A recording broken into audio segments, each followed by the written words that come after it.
like a lot of fun. I liked the idea of doing like a daily vlog or maybe a weekly vlog or whatever. And I quickly realized by this, it was only like literally filming episode 2. I quickly realized that I already like ran out of stuff to film about my life, because I was like, man, is my life that fucking boring that like I only did one episode and I've literally filmed everything I could film? Yeah. That's kind of sad, my friend.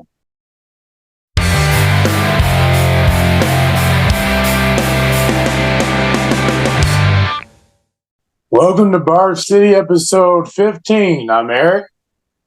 Is it 15? Oh, yeah, it is. Yeah. I was thinking it was 14, but yeah, we did do 14 already. 13 was Year of the Dragon, and 14 was Bird King Light to me. Yeah. They did. They lied to me. And that's Kevin, if y'all don't already know. Oh, yeah. I always forget. He never wants to say his lines. He just... My line?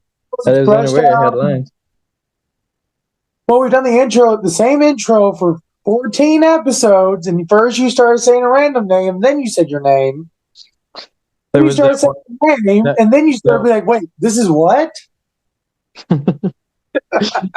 There was that one episode, I think it was the New Year's Eve episode, where we tried to say it at the exact same time. Yeah. That was horrific. I know, right? But it was better if we were sitting in the same room, like across from each other, like we had a little studio. Yeah. But we all know we're basic bitching right now with this podcast. We're on Zoom calls. We are? Yeah. So if you ever want to know how to start a podcast, literally just get your buddies on a Zoom call. That's all it fucking takes. Yeah. No, I mean, I've seen other pretty successful podcasts use Zoom calls. So. Yeah. Sometimes they don't live in the same area, so sometimes they really don't have much of a choice but to use either Zoom or Skype or something. So, especially if they want to be on video. So. Yeah. Yep. Good.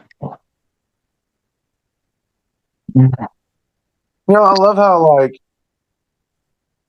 I'll be sitting here and no one will message me on Discord. No one will message me on Xbox or whatever, and I'll be watching a show or something. And oh, God. I pause the show and get off of it to start the podcast recording. I keep getting messages. Hey, when are you going to get back on? Hey, you're playing? Like, motherfucker, I'm doing a podcast. It's like, now you message me. Yeah. Like, look, I'm going to get off, take me some me time, and then I'm doing my podcast. And then I'll be on. Yeah. Because, like, when my wife only works on Sundays sometimes, and she goes in at 2 o'clock, and it's like, okay, I take from 2 to about 4, whenever 4-ish or whatever, when you contact me, like, hey, I'm up and ready to go. Just to relax, watch my show. Like, right now, I'm watching the Amazon Prime series, The Boys. And, I'm only gone for like 2-3 hours before the podcast. Yeah. And then I do the podcast for an hour and a half, 2 hours. And then I'm like, okay, guys. So only like 5 hours, I'm not playing games with you guys. You can chill. Y'all work. Y'all are okay with it during the weekday when I'm at work. It don't bug me. Weekend. My secondary job, which is more of a hobby with this podcast, y'all want to bug the fuck out of me. Actually, some of them listen to the podcast. Oh, yeah? So they're going to hear me complain about them. It's like, hey, how dare you, Eric? Yeah. Yeah, that's something I've started thinking about, too, when we're recording the podcast. I always, I'll start, maybe not, straight up trash talking somebody, but, saying something, that could be taken, the wrong way, and then it'll dawn on me. I'm like, what if they just happened to listen to our podcast and listen to this episode? Or like, that would not make me look very good. So I've tried to censor myself a little bit more. I tell everyone that I'm like, look, we talk shit on this podcast, and we'll probably talk shit about y'all at some point. So be ready. I mean, I don't mind saying some things about somebody, but I try really hard not to like just straight up like start talking horribly about someone. And if I do, sometimes like I've caught myself like I won't even use a nickname or anything. I'm like, well, I won't mention the person's name, but so and so in this area, blah blah blah, and then I'll say something.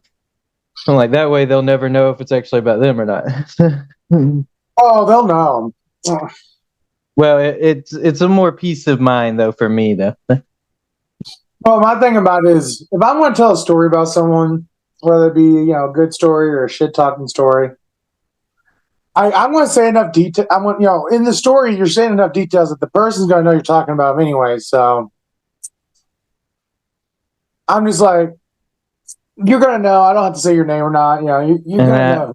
Well, probably not. I mean, the person I was talking about one few times, like they're pretty slow, so they probably wouldn't pick up on what I was saying. You're going right back to shit talking, whoever that was. Exactly, and no one will ever know. Well, at least hopefully that person will never know anyway. Come up to you. Yeah, Kevin, I listened to the podcast and got a couple episodes, and then I got to this episode 15. You're talking about the shit you were talking about and saying I'm slow. That wouldn't catch on to about me. That's when I just play dumb. I'm like, I have no idea what you're talking about. I don't even remember what I said on that episode, which would actually probably be true. So yeah, probably. Yeah, I was looking through some of our analytics, and we got a few new followers, and they apparently, I'm assuming it's the same people. They don't give you enough specifics to tell you like who's actually doing what, but it seems like the followers are actually going back and watching our first episodes and working their way through our more recent ones. And I'm like, that's interesting. So, because I've noticed a sudden climb in views on our older episodes. So, and it happened right after we got a few new followers. I don't know if they're people we know or what. I have no idea. So, I talk to my friends a lot about it. I mean, yeah. Well, heck, I know my wife has started rewatching them, re-listening to them. Yeah. It does show most of our audience is a female audience. And I was like, well, that's probably because our biggest listener is like Eric's wife. Yeah. Yeah. I love my wife. She supports everything I do, which is great. I just loved that one time where she was telling me in the car, like, how she was listening to our podcast and you were literally sitting right next to her. It's like you're listening to your husband on a podcast and he's sitting right next to you. Yeah, she was literally sitting here listening to the podcast episodes, before we were recording. And I'm sitting here doing the new podcast, recording the new podcast for the next week. And I'm over like, what the heck? Okay, cool, I guess. I like it. Oh, man. My listening and podcasting has dropped dramatically because I'd never really, my biggest time of listening to podcasts was usually when I was walking to work and walking home. So now, like, I have all these podcast episodes building up in my feed on and everything, and like I don't like know when to watch them or listen to them. I was like, I guess I could listen to them at work, but the problem is I get distracted with something and then I stop listening to what they're saying. Yeah. Well, heck, so our two top view ones on YouTube, Biscuit and Gravy and Pointless Rambling. Yeah. Pointless Rambling is now beating Biscuit and Gravy by one view. They were even the entire time. Now Pointless Rambling's got one more view. Yeah, I vaguely even remember what we talked about in Pointless Rambling. Ah, shoot, that's what it was called, Pointless Rambling. Yeah, that's essentially like just that, Pointless Rambling. So, which I mean, that's kind of our entire podcast in a nutshell, but that episode was even more extreme in that category. So, because usually an episode will have at least like one like kind of theme will wind up landing on in the episode, but that episode we were just like all over the place. So. Yeah. Well, I find it funny, like none of our episodes hit past the 2 hour mark except for number 2 and number 3. Iron Man is the Rizzler, and Biscuit and Gravy are both at one's at 2 minutes and 2 hours and 14 minutes. The other one's at 2 hours and 15 minutes. Yeah. And every other episode we've done has fallen short of the 2 hour mark. Like the closest we've gotten to the 2 hour mark since those episodes was like the New Year's Eve podcast. That was an hour and 56 minutes. Yeah. Yeah, that was back when we were doing those first few episodes. It seemed like they just kept getting longer and longer. I was convinced by the time we hit like episode 5 or 6 that we would be at like 3 hours or something. I was like, if we keep this up, we're going to be at like 3 to 4 hours. But then episodes wound up getting shorter. Yeah. Yeah, because we dropped from 2 hours and 15 minutes at our top with Biscuit and Gravy, just instantly dropped to 1:36 with Pointless Rambling. Yeah.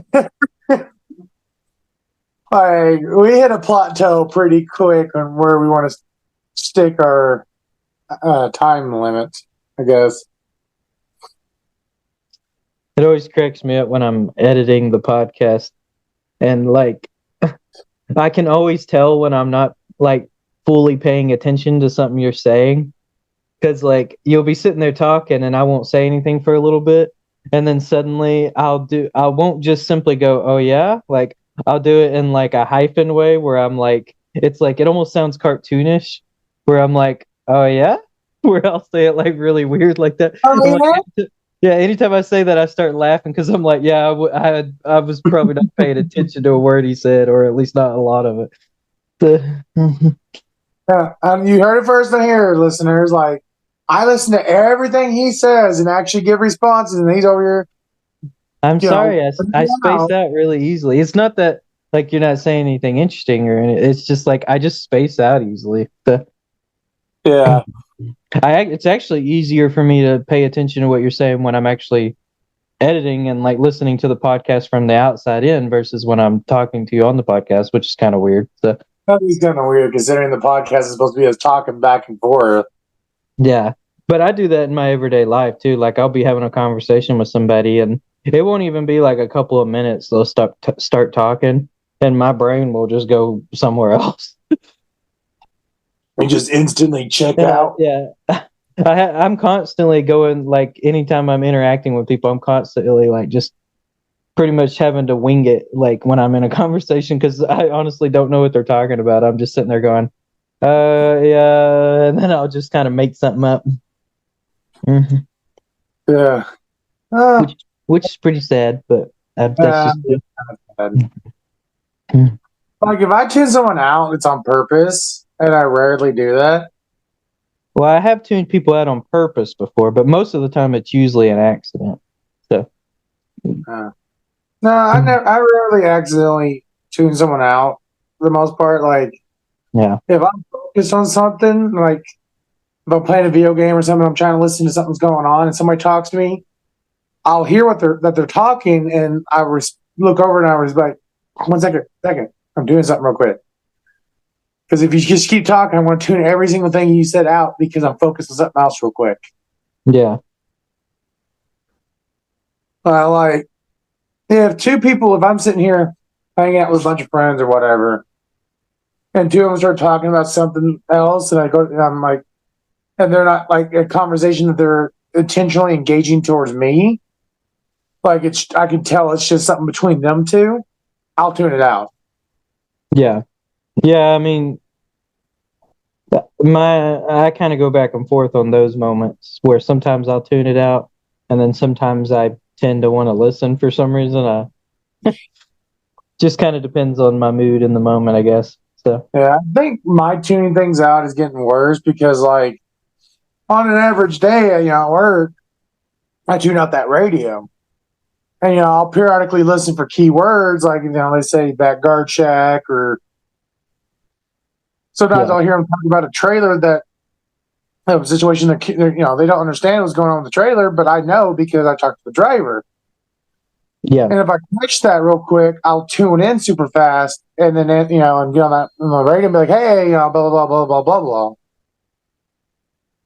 But on average, I tune things out so much because there's just so much noise at work. Yeah.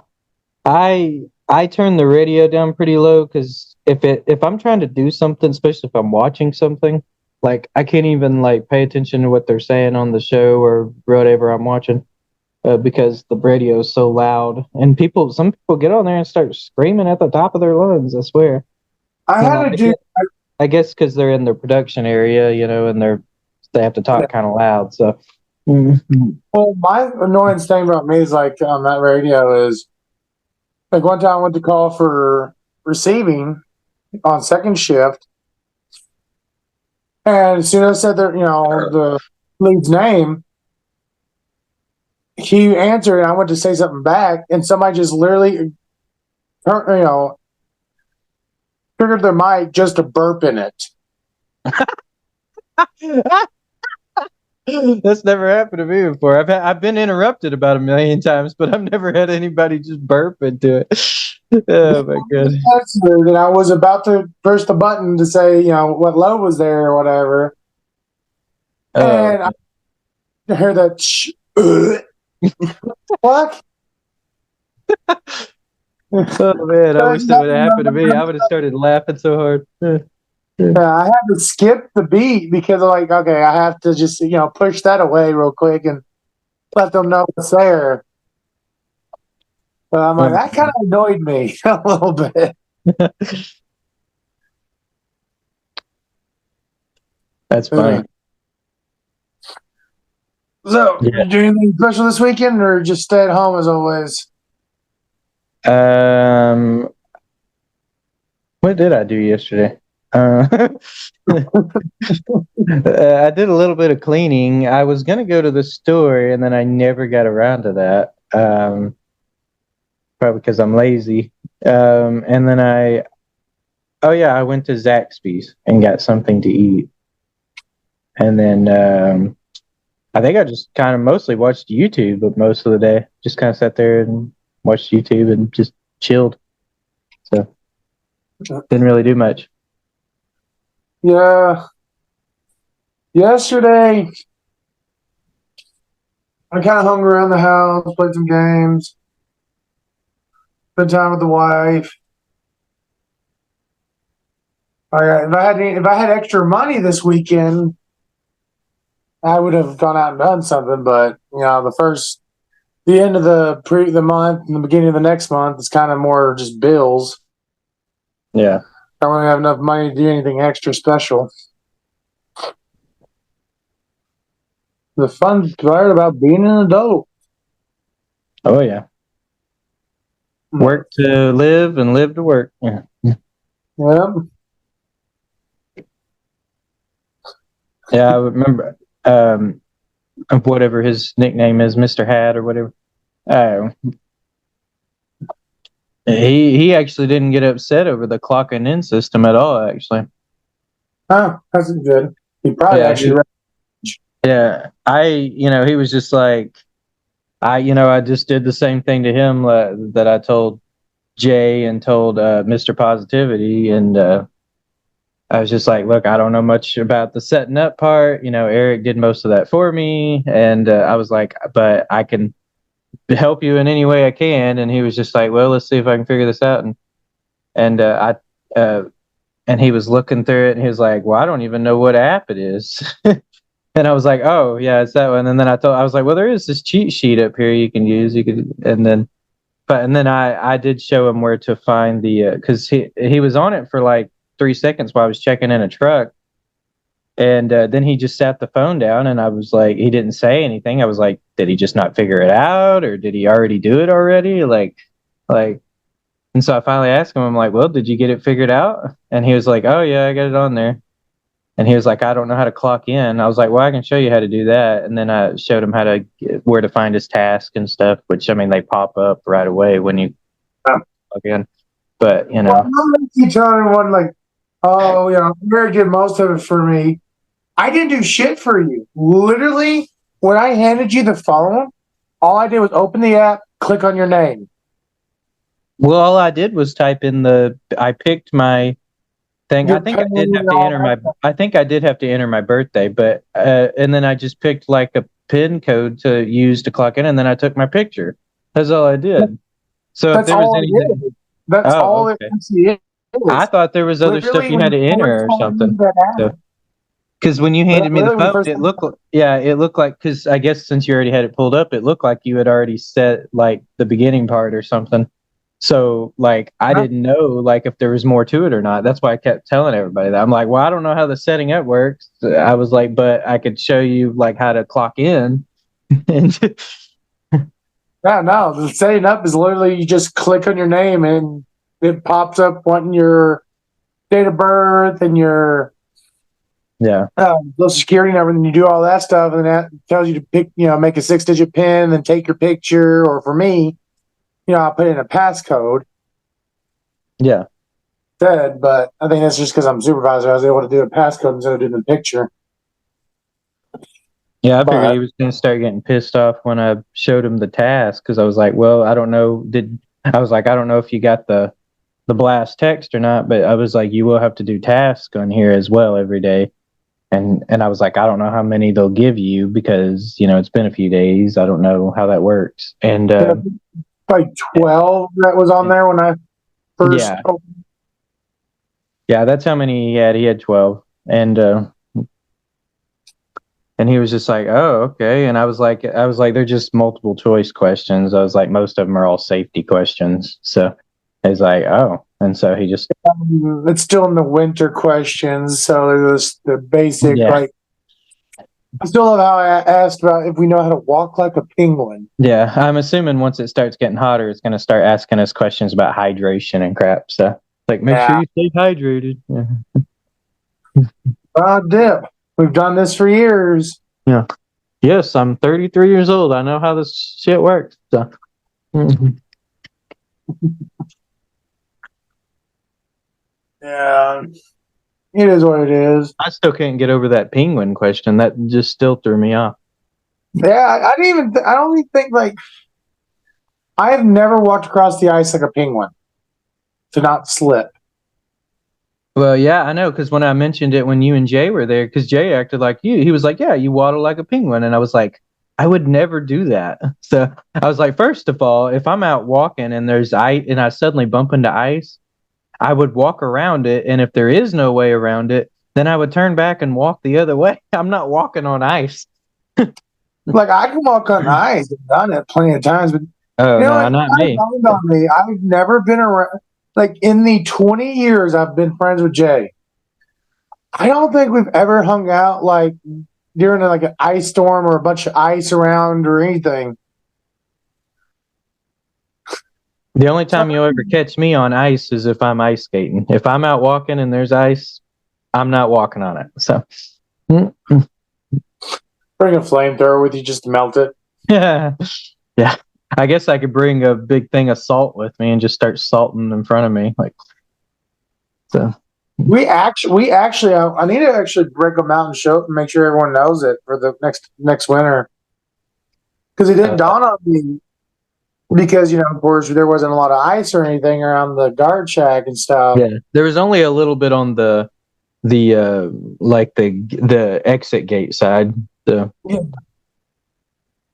But we actually have ice attachments for our shoes. oh, I didn't know that.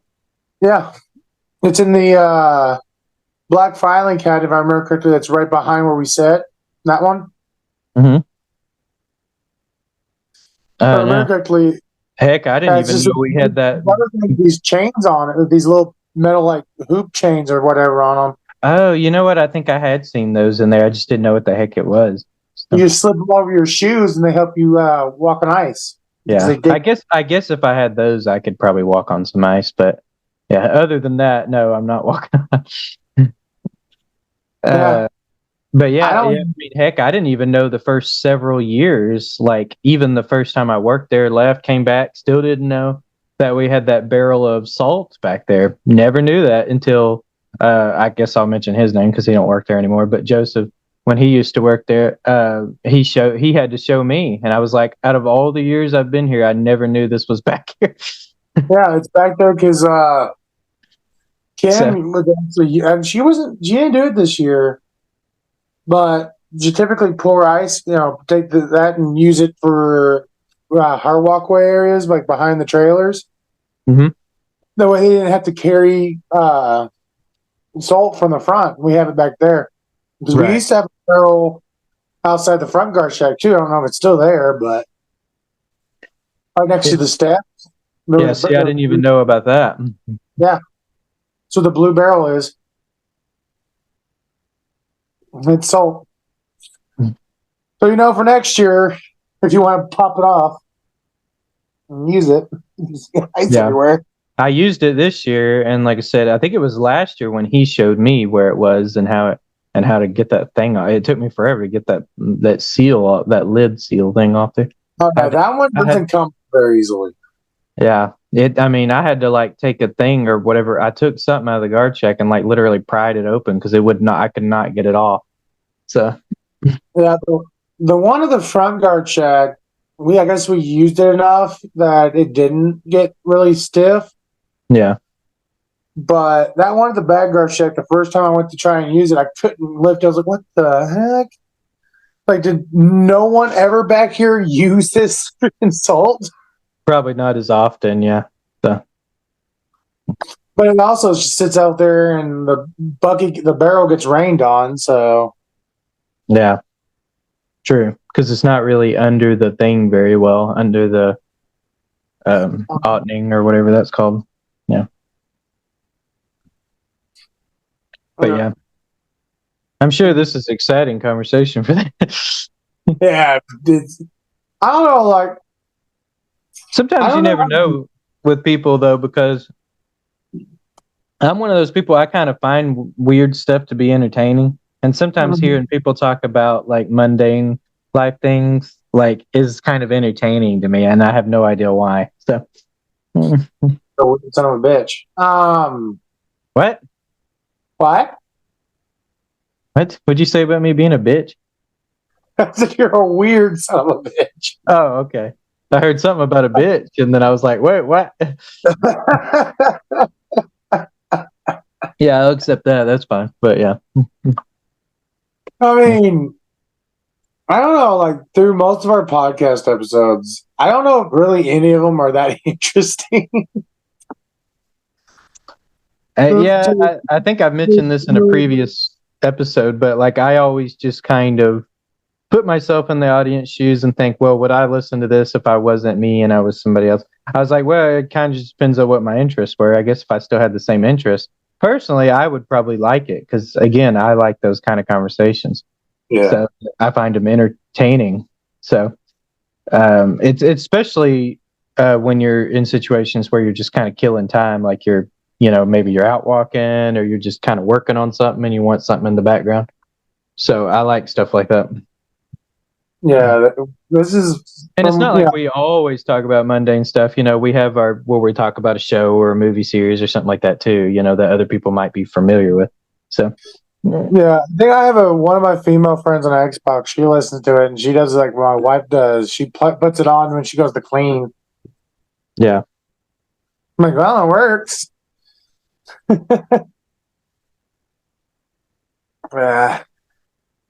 I'd probably have more to talk about if I did. That was kind of the issue I had a long, I don't know, this was like over 7 years ago. I attempted to make because this was when I was doing like a bunch of different kind of YouTube channels. And one of them that I was trying out was a vlog channel. And I was like, oh, it looked like a lot of fun. I liked the idea of doing like a daily vlog or maybe a weekly vlog or whatever. And I quickly realized it was only like literally filming episode 2. I quickly realized that I already like ran out of stuff to film about my life because I was like, man, is my life that fucking boring that like I only did one episode and I've literally filmed everything I could film. I'm like, I need to do like more cultural things. Stuff like so boring. Yeah. That's kind of bad, my friend.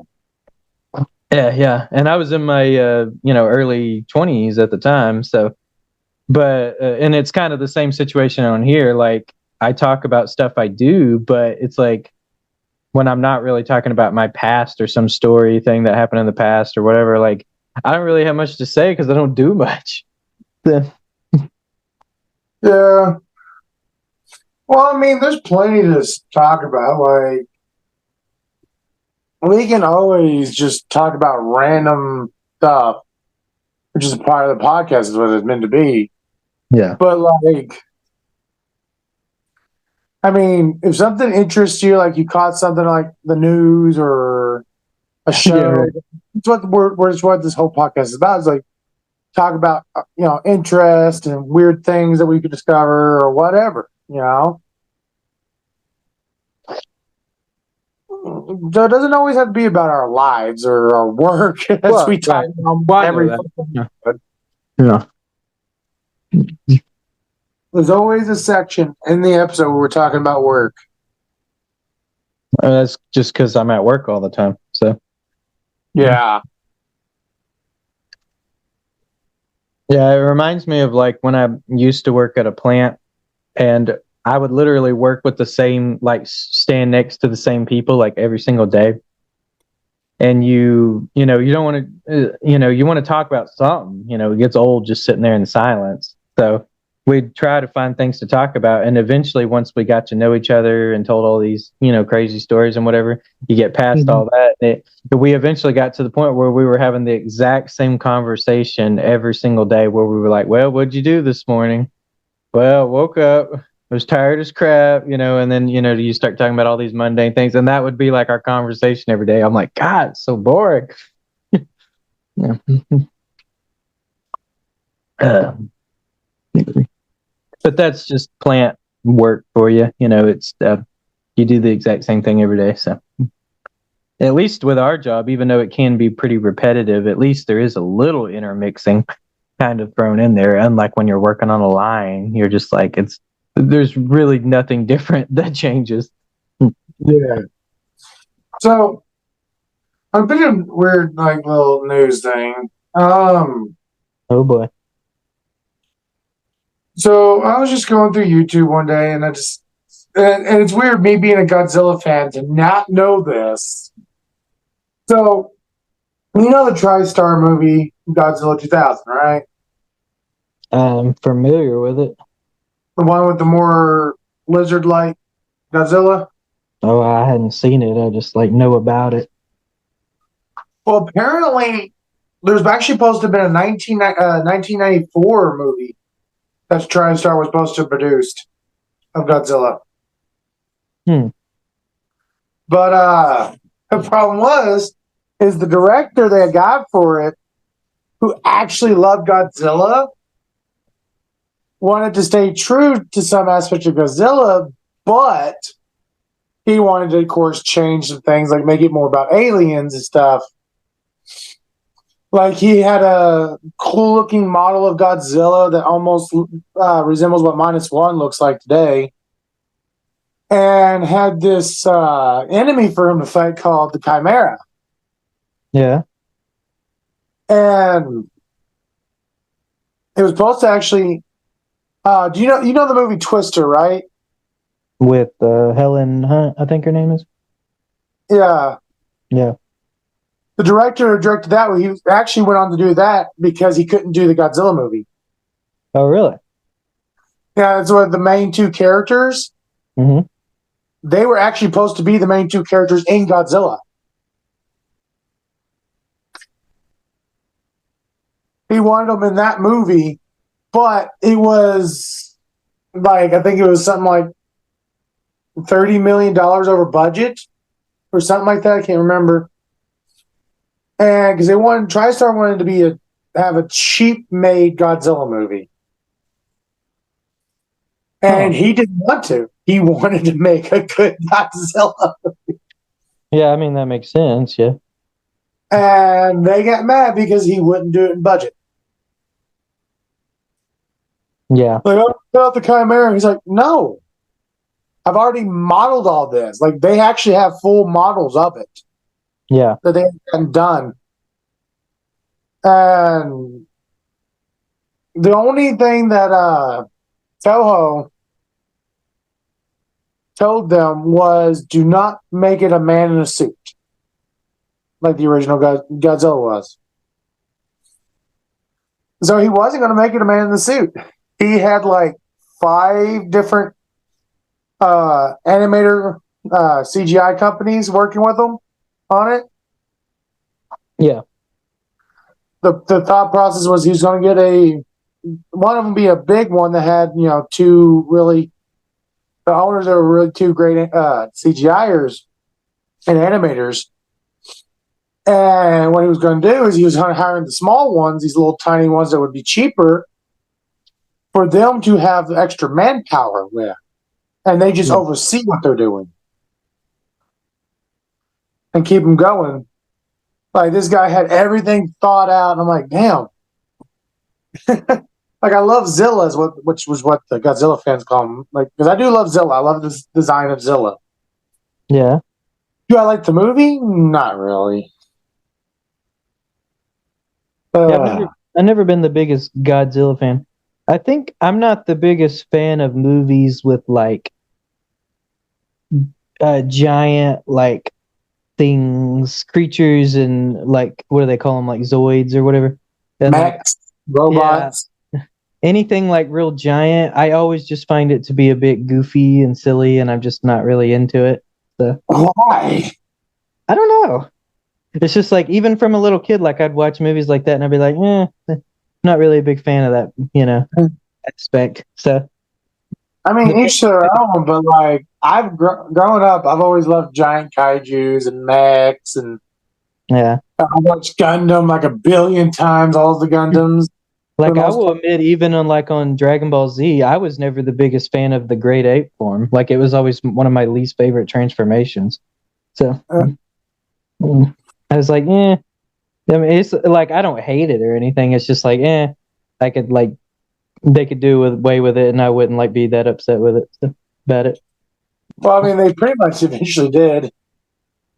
Yeah, well, I meant like take it completely out of canon or whatever. Oh, hell no. That and what was it, Lord Slug? That movie, a DBZ movie where he goes giant. That was actually my least favorite. I liked the movie, and then when he goes giant, I didn't like that part of the fight as much. I was like, that's when things just felt a little goofy to me. I don't see how it feels goofy to you. Like the concept of a giant fucking lizard tearing through your city that can that blasts that's powered by nuclear radiation. Yeah. That's horrifying to me. Well, I won't argue that. I mean, if that happened in real life, yeah, I'd be scared. But like, just story wise, I'm just not really interested in that concept. So. Well, the concept, the problem is like, and also why I go back to like stuff like Pacific Rim or the Gundam series over like also Code Geass sometimes. Code Geass is one of my favorite animes. And it has giant robots, but they're not over the top giant robots. Yeah. Well, I don't mind things are tall, but yeah. It's still I'm talking like skyscraper kind of tall. That's it, when things get kind of like So. Like stuff like Pacific Rim, I love because there's a lot about the kaiju battles and the mech fights, but it still has a great has a great characters to ground it, and that's probably a big problem with people like you or other people that don't really like those giant kaiju movies and stuff is when you're focusing on only the kaijus, like have the fights, but there's a lot that gets lost in that kind of style movie. Because like the Godzilla movie Shin Godzilla was beautifully done to me. Like the characters were trying to figure out how to deal with this giant creature that has destroyed like 3 wards of Tokyo. Mm-hmm. And it's devastating. But it's all about man dealing with the beast. And of course, you see the cool sides of the atomic breath and this and that, like the classics, but it still grounds it. You know what I mean? Yeah. But so me, that's my favorite. Like that's one thing I do love about the TriStar Godzilla movie. It's because it really did follow the people dealing with the kaiju, dealing with Godzilla, not just following Godzilla around. We don't need to follow Godzilla around. We know what the fuck he's about to do. He's about to fuck shit up. Yeah. whether it be, a more basic version of Godzilla like he originally was, or this more hero version of Godzilla like we got later in the Toei era, the Heisei era, and all that, in Yeah. the era. We have the Godzilla that fights the monsters and is the hero. Of course, Legendary does it too. But like, I want to see things more from the perspective of the humans having to like see the battles, and if we see the battle, I want to be like a helicopter, like filming that battle. Like humanity's trying to figure out what to do with these fucking giant monsters that are, well, trying to kill each other in our city. Yeah. And we're just fucking, whoops, I stepped on a couple of humans. Woohoo. That to me is a lot scary. That's why I like the Cloverfield movie, because it's all that one held camera and you barely see the monster. It's just like horrifying because you're on the ground. Yeah. Because when you're seeing it from the perspective of the monsters, it's less terrifying and more just, yeah, giant monster fights.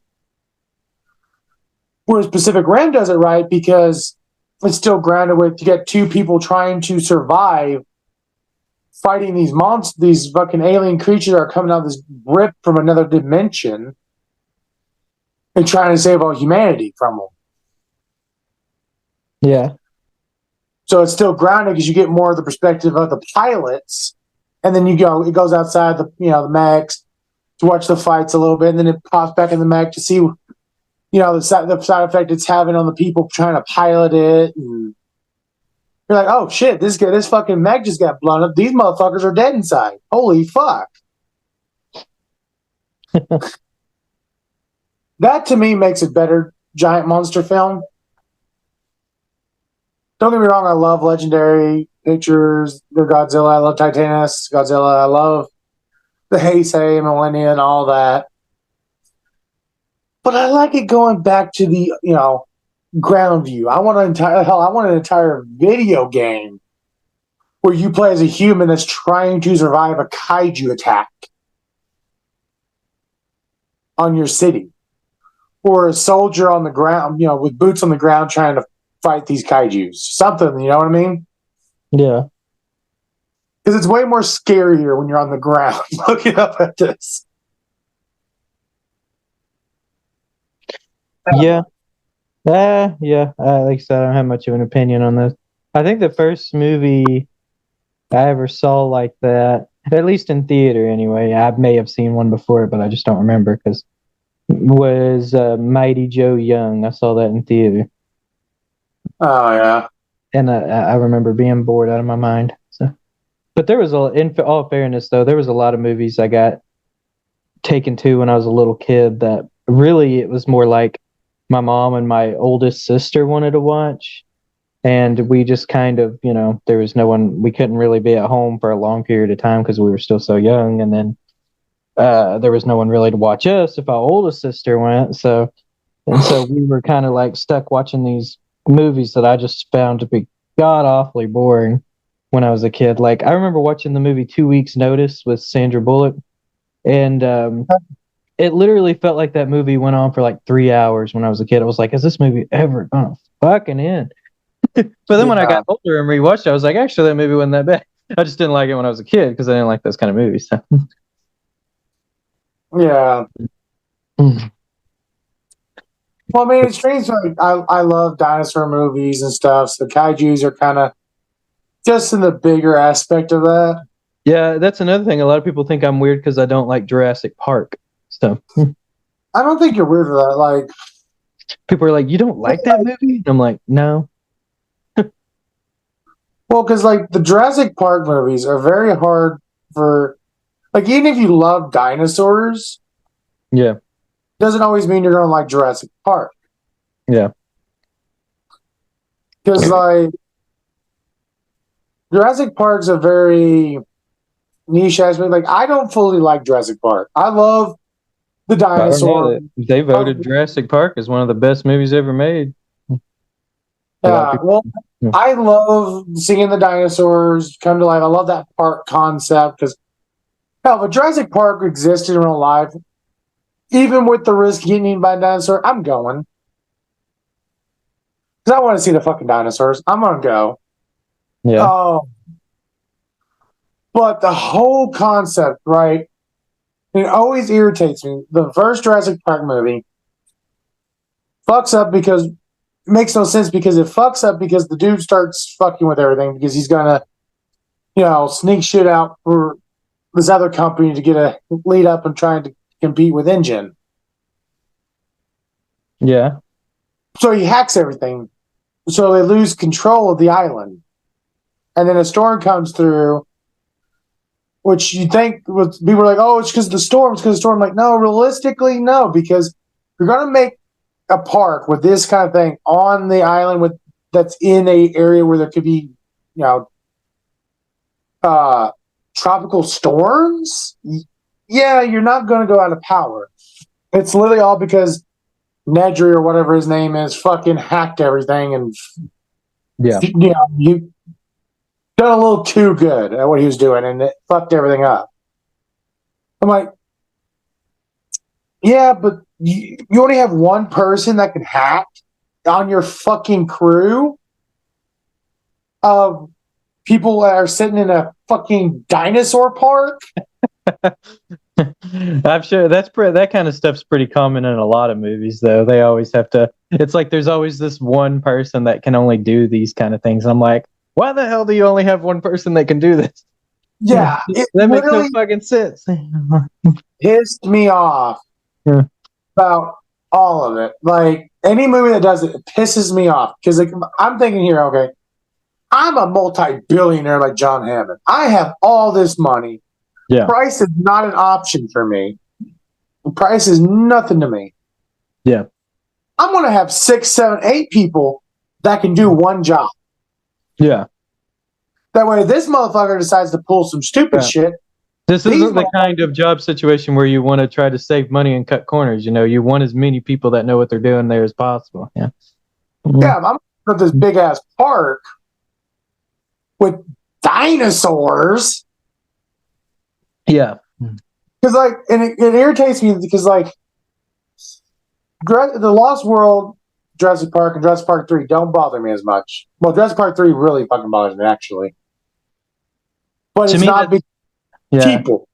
It's mainly because of the director. Which I'm not sure who the director is.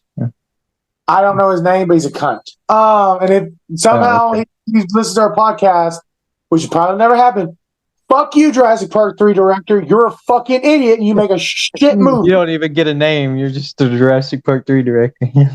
Yeah. And slap back in the comments if you fuckers want to. But fuck Jurassic Park 3. And I'll get to that in a minute. Like Lost World, Jurassic Park. So it makes sense. So it's a second island, and they decided to test what the dinosaurs would do just being natural, right? Yeah. They backed out all their facilities. Their facilities are worn down, which is kind of weird, but whatever. And they run into problems, right? Yeah. When, Hammond's nephew or whatever he fucking is decides he wants to make a park in San Francisco. Yeah. Let's build a park full of things that can eat everyone nearby a major city. Like literally one of the most populated cities in the world, too. Yeah. Granted, he probably could have got away with it. So he took the dinosaurs over there and kept them contained. But they go there and they do their thing, blah, blah, blah. No problem. They get in their dinosaur scuffle.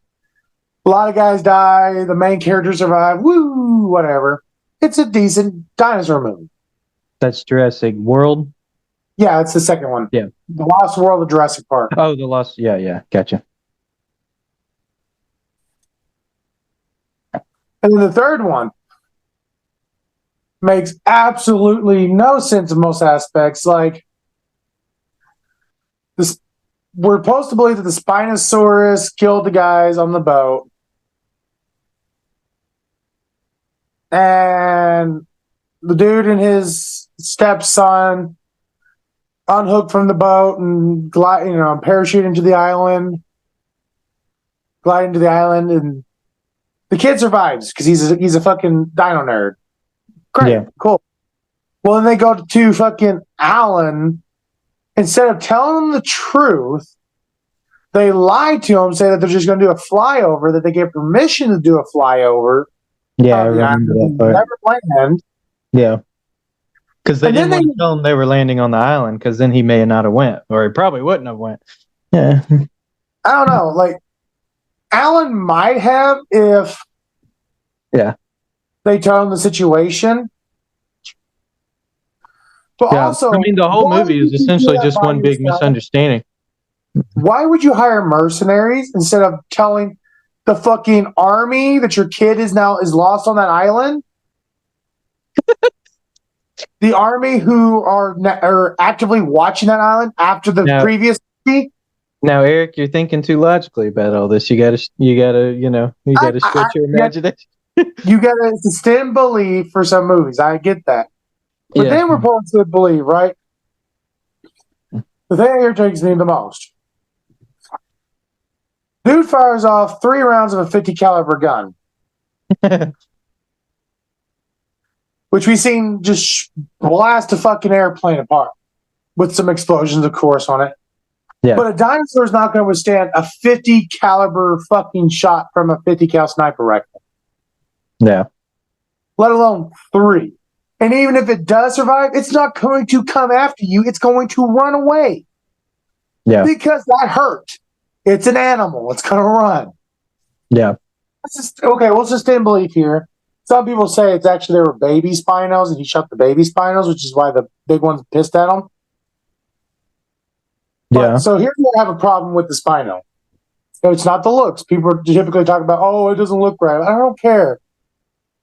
It's Jurassic Park. They genetically altered it. It's fine. Whatever. It's the fact that the reason the Spino was so dangerous and so powerful, and this comes to you, fuck you, director, is the director loved the Spino and hated the T-Rex. Really? Yeah. He actively liked the Spino over the T-Rex. So not only do we know by this point, they've actually, the movie producers and stuff have actually already released these zones where these dinos live. They stay in their own areas. Like animals do. They work out their own territories.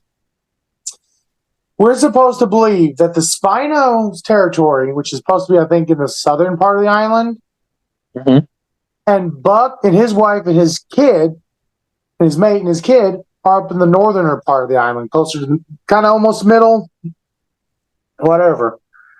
That Buck chased a parasaur decided to go down south to hunt a parasaur, which is what he's eating when they see him. And then he sees a group of humans looking up at him as he's eating this giant carcass, his fresh kill. Roars at him, they run, and yet he decides to leave his fresh kill to chase something extremely small compared to him. And somehow is close enough to the Spino's territory for them to get into a fight, which the Rex has way stronger bite force, way stronger jaws, and its teeth are curved back to latch. Yeah. Gets the Spino around the neck first. And the Spino literally just pulls his head out of the Rex's mouth and doesn't get a chunk ripped out. And has managed to bite around the Rex's neck, use its size to push the Rex down and snap its neck. We're supposed to believe all this. Yeah. I can't sustain my belief here because, for one, I know the director himself is biased, so it makes the movie shitty. For 3, he just I would have been more okay if it was maybe Buck's offspring that got killed, because he would still been a pretty young T-Rex and immature. Maybe he got pushed out of his territory because he was too old, so his dad knocked him out of the territory, right? Yeah. You know, motherfucker, go make your own living. Go the fuck away. Get the fuck out of my house.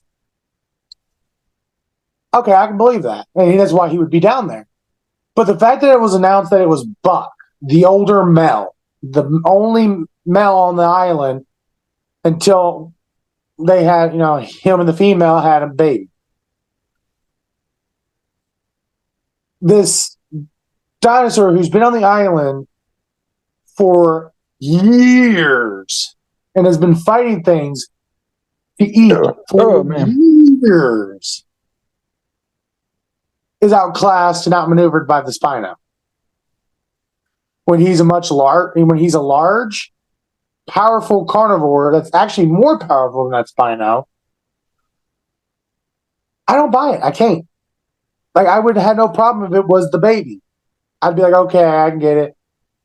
First fight with another apex carnivore, he's probably gonna get his ass beat.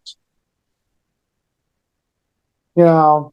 Yeah. But still, it's the problem I have with this large carnivore eating a large carcass of a kill, decides to leave it for something that's way smaller. It's only the size of the turds of the thing it was eating.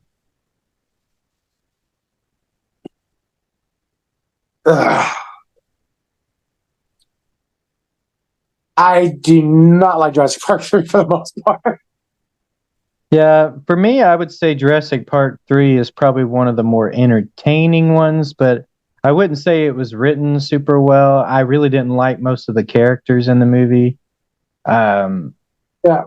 The story feels a bit all over the place in the middle sections.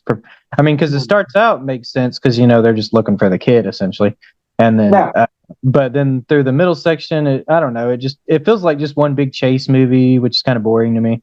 And, but I won't deny that there are chunks of the movie that are pretty entertaining to watch. So, yeah, because like I like one because it's just, you know, it's besides of course the one dude hacking everything, only one hacker on your fucking team. Wow, situation. And the rest of the movie felt like a horror movie that you're trying to survive these dinosaurs that are broken free, which is cool. Whatever, I can get with that. That's kind of interesting. You know, what would man do? You know, trying to escape all these dinosaurs. And 2, I'm okay with because it does feel like something realistically happening. You know, the nephew's trying to get, you know, buyout engine, trying to get, you know, under his uncle's control and trying to be, you know, a corrupt billionaire or whatever. You know, he wants that money. Yeah. So he sends people out there and they fuck up because the one dude wants to kill the male T-Rex, Buck. He wants to kill Buck. And he uses the baby as bait. So of course Buck's gonna be pissed. You know, you got his fucking kid. Yeah. And so it becomes a chase because the Rexes are now pissed and they want revenge. And then they go into tall grass where raptors are waiting because it's their territory, and they're like, "Ooh, free meals." And they start picking them off. Okay, that's cool. That's raptors for you. They're going to fucking pick you off quickly like that. Yeah. So like it was a constant like run to the finish line, you know, to get the fuck out of there because, well, all your equipment that was protecting you from the dinosaurs is now gone.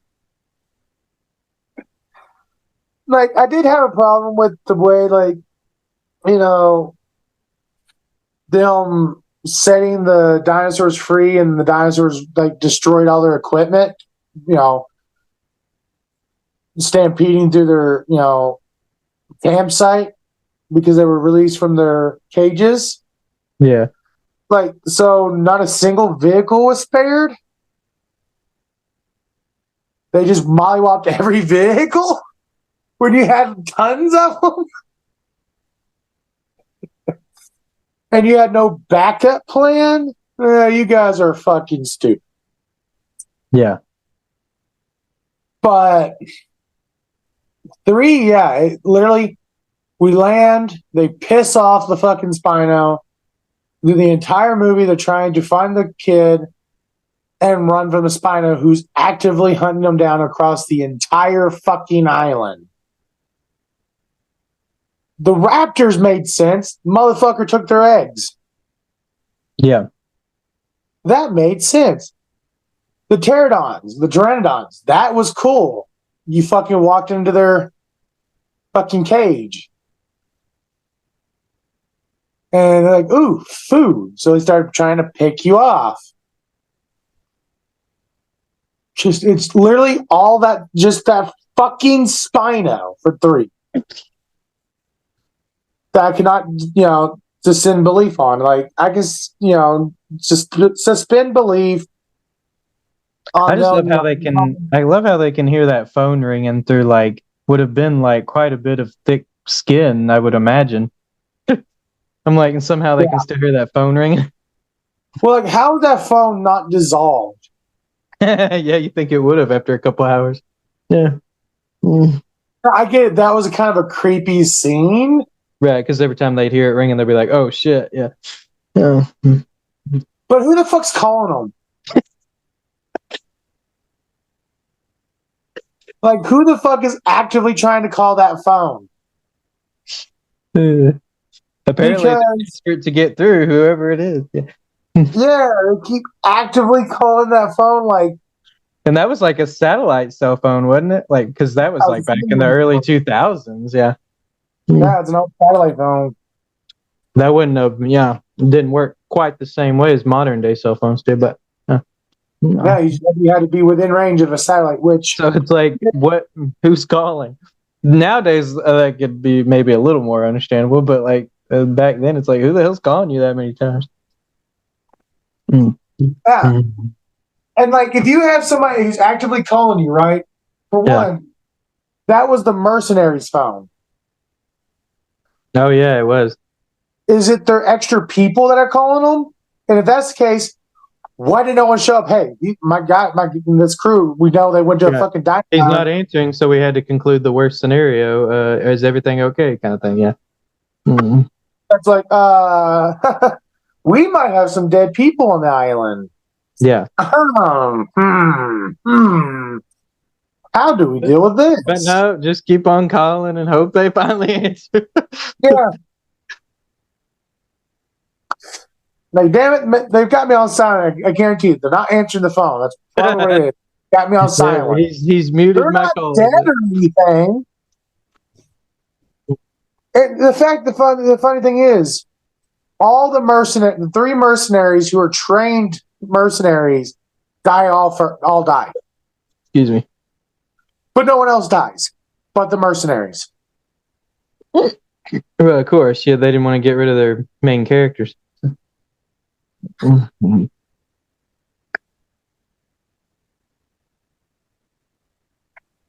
was just so fucking stupid. And the fact that he makes one phone call to Alan makes one phone call to trying to remember her character's name. And she understands from him yelling the island's name. I still can't audibly hear what he's fucking saying. To me, it sounds like the Rama. Yeah, I vaguely remember that part, but. Yeah. And she looks over and her kid goes, rah, rah, rah. And she clicks in and she gets the military out there. The military show up for them because of one person's phone call. Yeah,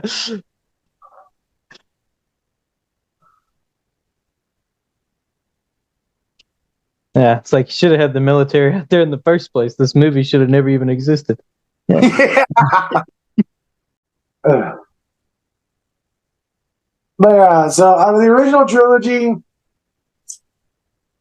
I like 1. I'm okay with 2. Hate 3.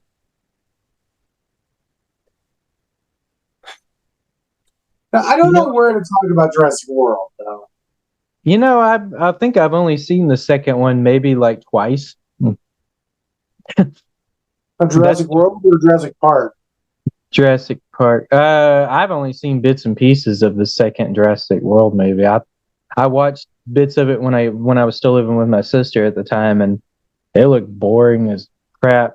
I will. The first time I saw Jurassic World, I liked it the first time because it's kind of entertaining, especially with the over the top scenes and stuff like that. And but when I rewatched it again later, I found myself not enjoying it as much. I'm not sure if just because those scenes had worn off a little bit on me, so I didn't find it as interesting. Maybe I'm not sure what happened there, but yeah, Like my problem with Jurassic World, they do their analytics and people are getting bored of the regular dinosaurs. yeah, Motherfucker, there are lots of dinosaurs you could have. yeah, Oh, why don't you just, go capture the Spinosaurus or anything else from the second island yeah, that you haven't remade on this island? I mean, hell, they apparently had a baryonyx in World, which you see in the second one. And I'm like, there's no need to be dumbasses and make a weird fucking creature.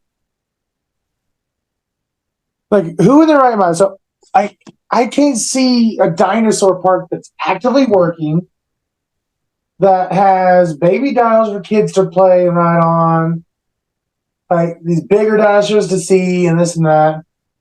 I don't see how you could have a group of people bored of it ever. Because it's like Disneyland and New Orlando and Hollywood Studios and stuff, they have had the same rides for so fucking long and they barely ever upgrade themselves. yeah. I mean, they get a new ride once in a blue moon, but yeah, it's pretty. I mean, most of the rides people ride over there, though, like when I went to Disney World, I found out years later that most of those rides I ride, like 90% of them were rides that have been there since the fucking like 1970s, 1980s. Yeah, just upgrade them, make them a little bit safer, better, and whatever. Yeah. The maintenance. Like, and people still fucking go there. Like, yeah, it's a big old boom when they do have a new attraction, a new ride. But again, that's very rarely. Like, what's the newest thing the Disneyland's put out since fucking the Star Wars world part of it? Yeah. And people still go just to go there to make their own fucking lightsabers. Hell, if I was to go to Disneyland, I'd say fuck everything else. I'm going there just to make my own fucking lightsaber. To have my own custom lightsaber. And to try some of the fucking drinks. Like, if I go to Hollywood Studios, I'll probably go to the Jurassic Park spot. But for majority of it, I'll probably do the Blue People Avatar ride. Because that looked fucking cool. I didn't see that one. But majority of it would be going to fucking Hogwarts and trying all the shit. The reason for me to go. But people go to it over and over and over. Like, I know people that have a whole entire YouTube channel over just going to Disneyland. Yeah. They buy all season long passes to everything. They just go, and all they have to do is pay for fucking food. Yeah. Because the season pass gets you access to the fucking on-site hotel. Or hell, I know people that have been to Six Flags many times, and that place is, I would argue, is less exciting than Disney World is. So yeah. People just go to so you have rides and dinosaurs on an island. Why are people bored? You can literally get into a circular pod and drive around giant sauropods safely. Who gets bored of that? They don't get bored of Disneyland and Hollywood Studios and Six Flags. Yeah. The amount of people that go to fucking Branson. Until like Silver Dollar City. Yeah. Oh, God. Like, heck, I know people that have gone to over in Magic Springs and Hot Springs, and I mean that place is mostly just a water park. So it's yeah. like, but people love it. They go there all the time. So Like, so that's where I have a problem with Jurassic World. There was no need to make an Indominus Rex. Also, why didn't they just go through the human-sized door? human-sized door. So, when they entered the Indominus Rex pen, right? Yeah. They go through a door that's built for people. And when they run off, when they get freaked by the Indominus, the dude opens up the fucking big door. Yeah, I vaguely remember that part. Like, why didn't you just run through the little door? Also, it goes invisible. It can hide its heat signature. Do you not have anything that's built to detect the creature that you literally created? Say, the tracker that it had yet to tear out of its neck? Because it doesn't do that until later in the movie to set up a trap. Well, again, Eric, you're thinking too logically. You gotta. Well, it's annoys me. Like, Yeah. they should have left the franchise dead after 3. Yeah. Well, they kind of did for the longest time. Yeah. I actually heard in an interview that when they pushed the script, because they rewrote the script for Jurassic World like a bunch of times. I can't remember how many times they said, but they wanted Steven Spielberg to direct it, and they kept pushing the script at him, and he kept refusing it. He kept saying, "No, I'm not doing that. No, I'm not doing that." And then finally, when they wrote the idea of Jurassic Park actually becoming an actual park that people could actually visit to, and that's when he finally became interested. He was like, "Okay, now you have an idea what I can work with, but I don't know about the specifics about everything else. That's just all I heard beyond that." So. Like, they had everything going good, and then Jurassic World 2, Fallen Kingdom. They go to save the I thought that dinos. movie was boring. Huh? I thought I didn't watch it from beginning to end, I will admit, but I saw most of it, and I thought it was pretty boring. It was. And then you had the Indoraptor, which the dude opens up the cage, walks in with the Indoraptor because it's faking asleep or dead, and he fucking goes to shock it. Why didn't you just do that from outside the cage? Why'd you walk in there with it? Just in case? Like, I'm not a dumbass. If I see the dino looks dead, and I'm this bad guy that doesn't care for the health of a dino. Technically saying a dino, it's a fucking hybrid creature. Yeah. If I don't give a fuck about its health, I'm not getting in there. I'm just gonna poke it from the distance safely with the fucking electric prod and zap that fucker. And if it doesn't move, zap it like 5 fucking times. And if it still doesn't move, call someone, hey, I think it's dead. I zapped it like 5 times and it didn't move. Because, if I zap it once and it fucking rears up, well, I'm safe. It just hit the cage. You cheeky bastard. You try to get me, you motherfucker. But it's so fucking annoying. Yeah. It's like, I don't mind the stupidity in most movies because, like, a lot of times they try to make it not, like, over the top, like, Yeah. visible. That was a, stupid choice. But Jurassic Park never had that problem, it seems like. They never have a problem like choreographing what's about to happen.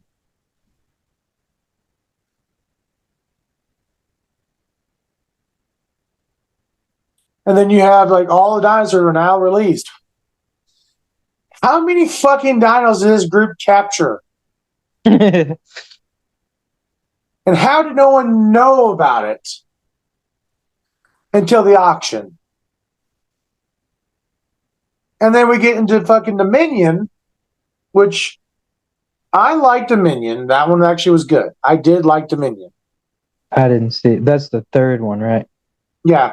Yeah, I didn't see that one at all. It shows the black market where people were, it shows people living with the dinosaurs. Hell, it shows people on fucking horseback, herding parasaurs. That's cool. It shows, this black market in a different country where they're selling these, baby dinos. And you get to see a cute little fucking Carnotaurus. I love Carnotauruses. Okay. Then you have this group that wants to help me. Make more dinosaurs and take other dinosaurs. And they have a keen eye for Blue because she asexually reproduced. And as their end goal was to make a new park or something. I don't know. I can't remember what their fucking end goal was. But they bred a fucking Therizino. They created Therizinosaurus and treated it like shit, and it was blind because of it. They grew a Giganotosaurus. They made Archaeoraptors, which is what they sit and had it trained on electrical fucking with shock collars to get them to listen, and sick them after Owen and them, which that was a cool scene. They're animals. You can probably with the way they were trained them. It was kind of a, you don't fucking listen, I fucking shock you. Eventually a creature will learn, hey, I don't want to be shocked. That hurts. I'm going to do what this person tells me. Which is, I hate people training animals that way. Oh, you don't like that? No, because that's fucking horrible. I know, I'm just being silly. I know. So, and then, my animals. Yeah. I don't have any animals. But like, and no, I wouldn't train my animals that way, just for the people listening. So. Someone's gonna be calling PETA on your ass. I know, right? They're like, Kevin just said, like, no, I was just kidding. I wouldn't do that. Fucking PETA shows up. Kevin Emery, we're here to arrest you on a suspicious charge of animal abuse. What animals? It's like, could you find these animals I'm abusing? Because I don't have any. The last time I owned an animal was like 13 years ago. Yeah. And I did not treat it like that. So. Yeah. Mm-hmm. And like, so Dominion I liked. Because it was entertaining. It was about the world trying to coexist with the fact that the previous two movies they fucked up, and now the humans have to live with dinosaurs. Yeah. But some of the creatures they're fucking breeding they're bringing back to life was stupid. They brought back an ancient fucking grasshopper. Or even that, or they grew the grasshoppers are super big. I can't remember to do something with these plants or whatever. And I'm just like, oh really? These companies, I mean, they're out away from people. They're in a cold climate. They have a system set up to, the dinosaurs can't escape. They have I think they have a quet that they fucking, I don't know. It's kind of cool, but. So I like the Jurassic World franchise only for the third movie. Yeah. I like the first bit of the first movie, until the Indominus part was kind of stupid. And then I did not like the second one. But I love the concept of them trying to save the islands from the volcano blowing up, and they were going to try and transport them to the second island, which was a great concept. But and I would have loved a whole movie about them transporting the dinosaurs to this new island and having to see how Rexy deals with other T Rexes being in the area, this and that.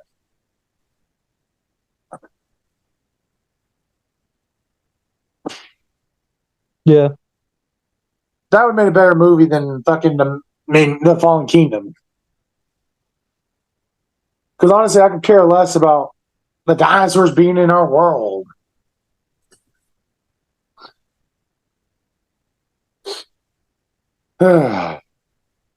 Really? Yeah. Like, as much as I love Dominion, it was cool. Because, like, I mean, yeah, it's a cool concept to show what we'd have to do to live alongside these dinosaurs, lives alongside dinosaurs. But it's still a little cheesy to me. Yeah. Yeah, I mean, I will admit, dinosaurs have just never, and that could be maybe why I never could get into the Jurassic Park series very much. I always feel like I always talk about things I dislike on the podcast. Like people are going to start slowly being like, "Geez, Kevin just doesn't fucking like anything." I'm like, yeah, it probably comes across that way, but yeah. But like, I'm not the biggest fan of like dinosaurs. Even when I was a kid, like it seemed like in the '90s there were so many freaking dinosaur movies coming out, and like I never was the biggest fan of any of them. So like the concept of dinosaurs I always just found a little boring. So I will admit, when I watch like evolution videos and stuff like that where they talk about the how speciation happened throughout time and stuff like that, like every time they get up to the dinosaur portion, like the Cretaceous period and stuff like that, like I always consider that to be the most boring part. I'm like, oh, good. And then when they get past it, I'm like, okay, good. This part's over. Now we can get it, more into the humanoid type evolution and stuff like that. Why? Because, like, to me, dinosaurs are interesting because they were so large. Yeah. There's the fact that we had dinosaurs that are bigger than most buildings that we have nowadays. I do. I mean, I kind of have a soft spot for raptors, I will admit, but beyond that, I'm not the biggest fan of most of them. So, yeah. Well, I've always been more into the history of dinosaurs and the world in general. Like, I would love to be a paleontologist and study this shit. And that'd be cool to be out there digging in a fucking hole somewhere and find a dinosaur fossil. Yeah. Hell, it'd be cool to find a fossil of anything, Yeah. That'd be historic. To me, it'd be more exciting to probably find like an early humanoid type fossil. I would probably be more excited over that. But yeah, a dinosaur fossil would be cool to find. So I was always more into that. Like, I didn't really care about dinosaurs in the aspect of like movies. Yeah. Now, I did like Zoids, which was they had animal robots that they piloted that actually had their own mind and thoughts, and some of them were dinosaurs. Mm-hmm. But like the main Zord is the Lion Zord. Don't get me lying. It was a cool show. So people in these giant mechanized animals battling each other. That was cool. Yeah. I do love it. But like, as far as now, I got into Jurassic Park with the first one because of the book. Yeah. I never read the book, so and there were scenes in the book that would made the movie so much fucking better. There were so much good scenes in that book. Yeah. And so I watched the movie, of course, and I'm like, okay, I like this. This is kind of, there's things that cut out, but even as a kid, I understood, they probably couldn't show all this. It was too much. Yeah. But like, they could have probably made 2 movies out of that book. Oh, really? Jurassic Park Part 1, Jurassic Park Part 2. Because there were a lot of scenes that would have filled, because, also back then, they didn't make 2 3-hour long movies. Yeah, movies were a lot, especially in the 90s. Movies were a lot shorter during that time period. You know, because the film was a pain in the ass. Yeah. But so you know, you didn't get like a full length movie that we have now, like 2 hours. No, the Hmm. book like cover that, but like you know, an 80-minute movie could probably get no, maybe not. I don't know. I'd have to really relook at the book. It's been a while since I've read it, Yeah. but they probably could have spread it out pretty well and gave more details into characters and stuff Hmm. that the book did. And then, so of course, I was like, okay, it's still a good movie. So when the second one came out, I was like, oh, another island? That's not. I don't remember if that was talked about in the book. You know, Right. tuned in to watch it when the movie came out. And I was like, okay, this is cool. Okay, little weird about the guy who's sent there to sabotage the other guys, but whatever. And then three came out. And I was like, oh, third one? What the fuck? Why are they making a third one? We have only two islands. Yep. Be a fucking third island? No, they just visit the second island again, and it was complete trash because even I understood at that time from what we little bit we had studied of the Spino that the Spinosaurus wouldn't be like that. And my hatred for it's gotten worse as more information about the Spinosaurus has been discovered. Yeah. The movie does not hold up because of that. At the time, we didn't know if you know we thought maybe it could walk on two legs and plus all fours and just kept you know it went back and forth, which we discovered it can still do that and stuff, but it didn't stay permanently upright, most likely. And then, you know, with the teeth of the fossil, we discovered, you know, it was not really built for taking on, you know, other large carnivores. Hmm.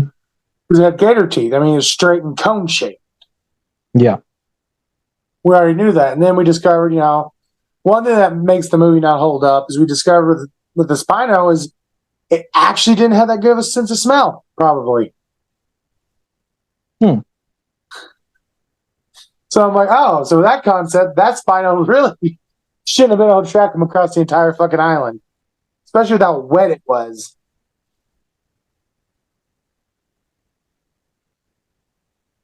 But I mean, it does seem hokey because they get away from the Spino for for quite a few scenes, and all of a sudden you hear the fucking phone go off, and it's just right behind them. It's like, so you're telling me this Spino either was tracking them the entire time, or was roaming around and looked over like, that's those motherfuckers. It's goofy, but I've loved the concept of dinosaurs, especially the avians. You know, the pterodons and you know hats, the quets, the Lasiodromius, and I do like, of course, the compies and all that. And I'm less a big fan of the giant ones. Like I don't really. I know about them. I know what they were like. You know, of course, I love the T-Rex in a sense, and I love the Triceratops, but not as much as I like a lot of the other dinosaurs. Yeah. But I can see the Cretaceous, the Jurassic, and the I think there was three. I remember, but I can't remember all the eras of the dinosaurs. Because I do remember there was the Cretaceous, the Jurassic. There's the Jurassic, then the Jurassic, and then the Cretaceous. Yeah. Yeah. Cret.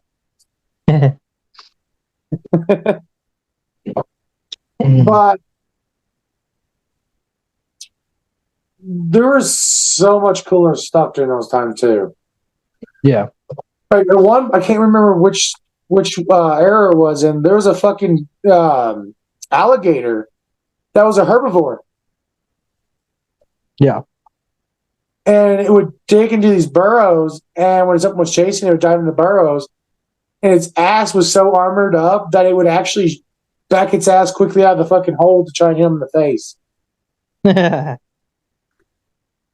It would literally back that ass up because it was armored. It didn't swim, but it was in the crocodilian family. It was a herbivore that couldn't swim, that ran across the ground. Like, that's a cute little fucking bugger, and it's the back that ass up, motherfucker. I love it. There's some pretty cool, dinosaurs. But then you get into the water, and you get the mosasaur, the megalodon, the plesiosaurus, there's all kinds of that the fucking water, and it was so cool. That's why I love the new show, Prehistoric Planet. Is they touch on, of course, some of the bigger ones that we know, like the T-Rex and stuff. But they also like really do deep dives and stuff that a lot of dinosaurs that people don't pay attention to. And of course, there are some mammals they talk about. But also go further back in the fact that there was a giant fucking water scorpion. That's horrifying to me. Yeah. Fuck the T-Rex, he's most likely not gonna fuck with me because I'm probably not even a good meal for him. But that fucker get near the water and have a giant fucking pincer come out and fucking take your leg off? Yeah. Oh, no.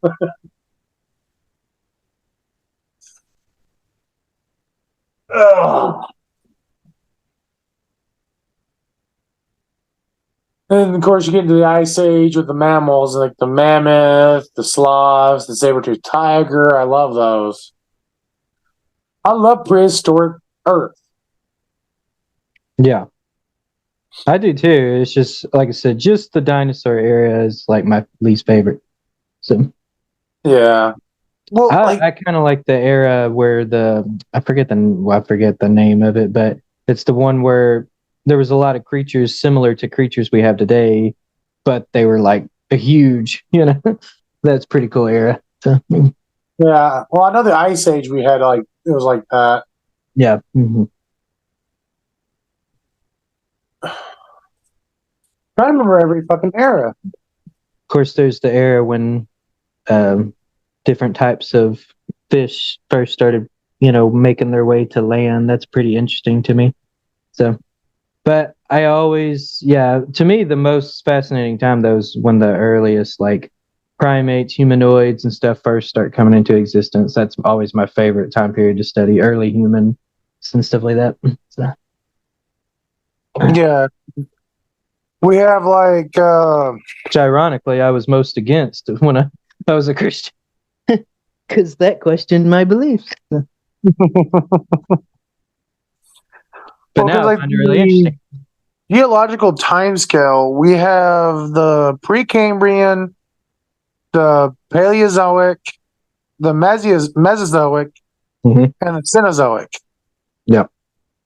And on the Paleozoic has the Cambrians, Vikians.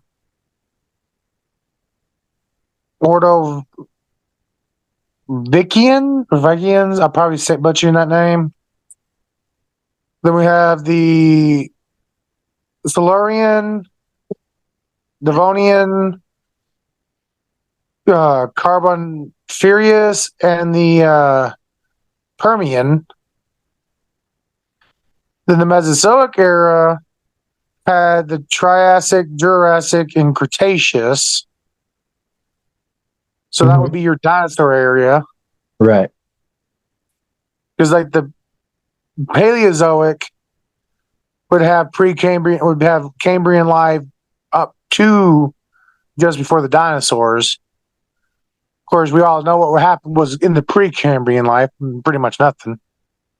Then the Cenozoic, which is one of the eras you were talking about, would have the Paleogen, the Neogen, and the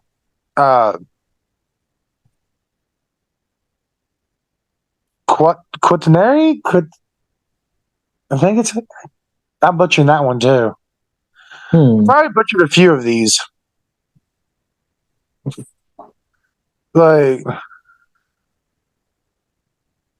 because like the Cambrian, because most of the Paleozoic era was all like fish life Yeah. until we get to the Carboniferous, and that's when the sea life started coming on land. It's also where we get the no, it's not that one. It's the next one, which I think it's which I said was the Permian, is where we get the Dimetrodon, which is the lizard with the big old sail on its back. Yeah. Mm-hmm. That's where we get the Dimetrodon. Well, in the Mesozoic and the Triassic,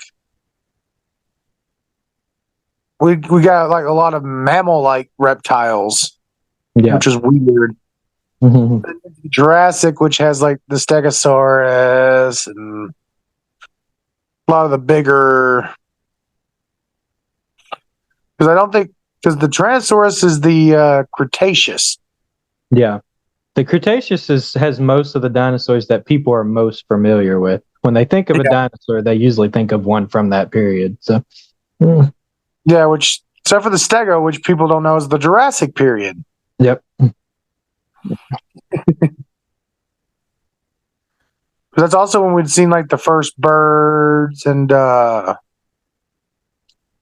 more terrestrial creatures flourishing. I think that's also the end of the Pangea. Is when that's isn't it? That's the time that Pangea broke up. Theoretically, is when they said you know what Pangea is, right? Yeah. When all the continents were one. I think that's the era that it's supposed to have broken in. Yeah. I can't remember exactly, but yeah, probably started breaking up around that point. And then the Cretaceous, of course, we saw had the majority of the creatures we know about that most people think of when they think dinosaurs, but that's also when we started seeing an abundance of mammals as well. Oh yeah. And even though they were really tiny. Yeah, most of them lived underground. That's how we survived through us mammals. We survived through the dinosaur period because of that. So. Yeah, because that's the period that the meteor hitting down in the Yucatan, Mexico. Yep. And then the Cenozoic era would have had of course, the Paleogen was the first of that era, which mammals finally came out and started getting bigger. Because all animals and plants at that time, I believe, that's when they started resembling like what we have now. Yeah. Because the insects were getting smaller. We had birds, fish, the amphibians and mammals. And then the Neogen, I think that's about when the Ice Age would have happened. Yeah, somewhere around in there.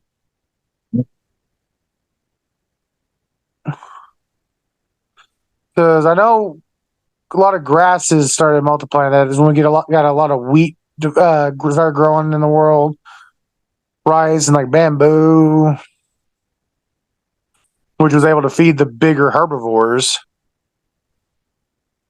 I'm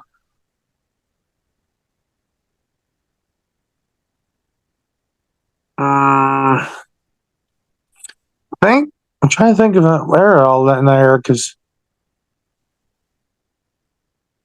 I think the Quaternary disappeared in that era too. The what? Oh, Quaternary. Quaternary. I don't know if I'm familiar with that one. Which is the Quaternary is the next era. And a lot of the species from this era was like disappeared in the next era. Like they died out. They lived in the next era and then just died out of the. Yeah. Yeah, because the Quaternary area is the Ice Age. It wasn't the Neogen, it was the Quaternary was the Ice Age. Because it was the period of glaciation glaciation. How do they say it? Glaciation? Glaciation, I think, is how they say it. Sounds about right. So it was, more favorable to the development of like for most of the mammals, like the mammoth, the woolly rhino. Mm-hmm. And it's also where the hip. What were we called? The hip. How do you say it? Hippopotamus? Hippopotamus? Hippopotamus? Yeah, the hippopotamus and the elephant developed at that time. Oh, Fuck. okay. Yeah. Why did people are gonna, if anybody comments on that video talking shit about that, You like sound smack you, the out of you the sound like the guy from in the movie Big Daddy with Adam Sandler when he's trying to teach him how to read and he's like hippopotamus? Yeah. You mean hippopotamus? Hippopotamus? Yeah. Yeah, that's when we were called the Homo habilis. Halibus. Yeah. Homo halibus. Then we Yeah. became Homo erectus. Yeah. Yeah. And then finally I Homo. love how they still classify the quaternary to be from like I think 1.8 millennia ago. 1 point something I think is millennia to today. Like we're still in the same era. Yeah. I'm like, you think we would actually become a different era by now? Well, Homo sapiens, of course, us, we technically haven't been around that long, but humanoids in general, yeah, have been around a long time. Yeah, more than people realize. A lot of people, you know, like Homo erectus, like technically lived on the earth, according to studies we are aware of, longer than we have even existed. So, which is crazy to think about. So, Yeah. Because like the thing about the thing is the Paleozoic era only like ended 251 millennia ago. yeah. Like people are like, oh, that's millennia, man. It's like a long time. Like, no, not realistically. If you think about how quickly Oh, geez. to life, like we see it, how quickly millennia have gone by on this planet. Yeah. Because hell, in another millennia, we're probably going to all be dead and have another fucking creature spawn out. We don't know. Well, I don't know. I was But told the Earth is only 6,000 years old. So,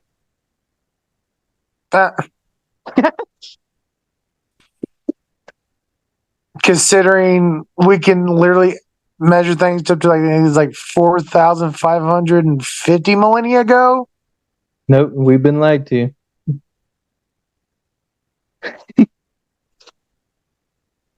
I say keep saying millennia. It's million, probably. Yeah. Millions of years. Well, I mean, the Earth is like, what, 4.6 billion years old? So, I mean, Yeah. I don't know. People say we're overdue for an extinction event because we've been going in the same era for so long. I'm like, but I don't think that really matters to the scale of things. yeah, I mean, some eras, I mean, think about how long the dinosaurs were here. I mean, Yeah. it's like some eras tend to sometimes last longer than others. Like, when I, read a lot about the different time periods of evolution and stuff like that, it's like some eras, they lasted a while, but they didn't last nearly as long as others, but honestly, if it wasn't for the dinosaurs being wiped out by by the asteroid, then it like would have, they would have been around even longer than they were. I mean, like, because they weren't showing any signs of going anywhere anytime soon. That was the main reason why they got wiped out. And so it's like there's eras that, yeah. Well, it's one of those things like you think about, like you could say, you know, go on religion. Oh, God just decided he was tired of those toys, or that dinosaurs actually never existed. Tired The of Bible those talks toys. about. Yeah. Yeah. Which, like, it annoys me when people are like, oh, all those fossils are fake. They're not real. Okay, whatever. But they just get unlucky. Like, we've had, asteroids and meteors hit Earth in our era. Yep. We've just been lucky they haven't been that big. Yeah, no care. Because that one would have been huge when they looked at the remains of it and stuff like that. It's like, geez, we're ginormous. Hell, you can just go today and still see the impact crater. Yeah. But like I see before that was literally, if this is the case, Earth is still young. It's relatively still going through growing pains, and forming and changing. But most of it wasn't because of a weather change until the meteor hit, which knocked up a bunch of shit, caused a lot of problems in the Earth because of the impact. Yeah.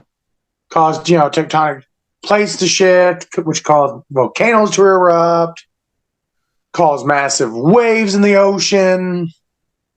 What the hell?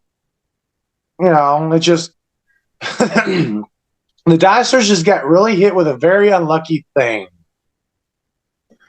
Yeah. And well, some mammals got hit unlucky because Earth decided to go through a cold cycle. Yeah. Yeah, I mean, that's another thing a lot of people don't think about is like, technically, we're not the only humans to ever exist. We're just the only ones to survive. There was lots of different varieties of humans back then, but apparently it probably the Ice Age, but they're not 100% sure. But apparently there was just something about us that we were able to fight through something that the others just couldn't make it. So, and I was like, plus, we did beat the shit out of another group of humans, and and that's also a possibility too. There could have just been some sort of war that happened, and we were the ones that came on top. So, well, because like you look at like somebody like me, I have that fucking really furrowed out brow bones. Well, that was found more in the Homo erect. Yeah. So, I mean, there had been some inbreeding somewhere. Yeah, they actually think there's quite a bit of Neanderthal blood mixed in with us Homo sapiens. But yeah, I was like, yeah, it could be. So, I mean, they were similar creatures, probably similar enough, like, horses and donkeys and zebras. Yeah. And tigers and lions can breed. Yep.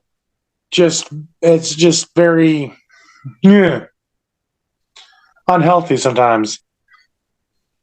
No, just the reason we probably had the blood in it is we just got lucky that, well, when a Homo sapien and a Neanderthal decided to bump nasties, and both genetically related, that it just worked out fine for them.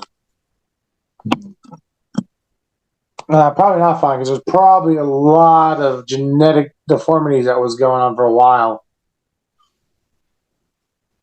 I don't know. I'm not a geneticist. You one.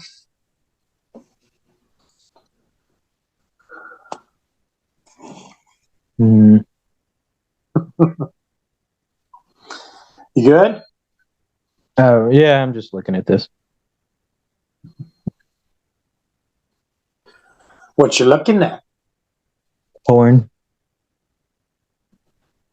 Sure.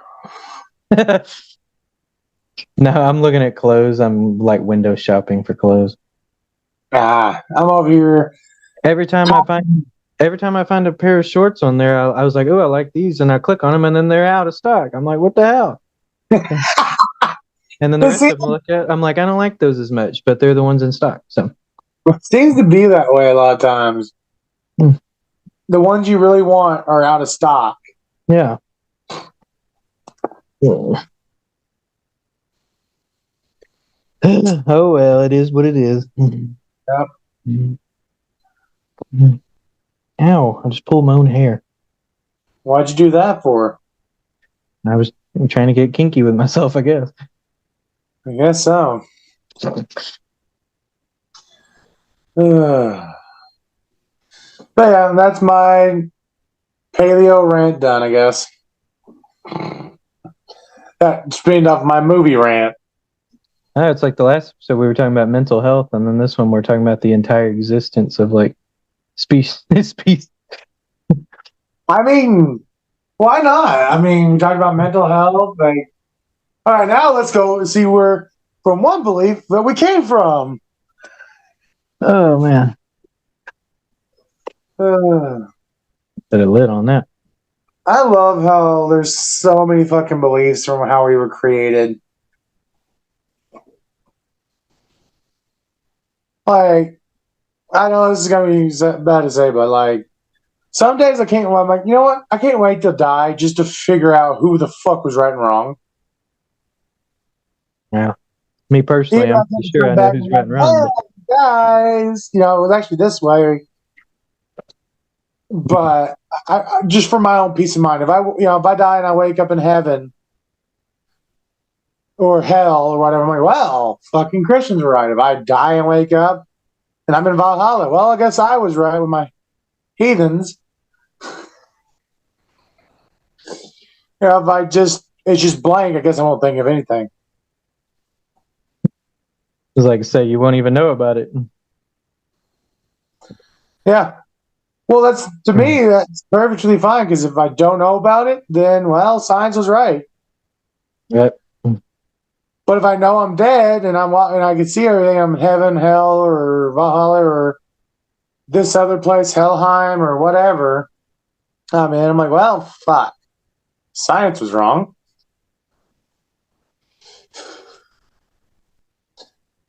I mean, science still could be partially right with what was here, but wrong about how it happened. Well, it is fair to say most evolution scientists actually are Christians, so they just don't interpret the Bible literally, especially Genesis. So, Because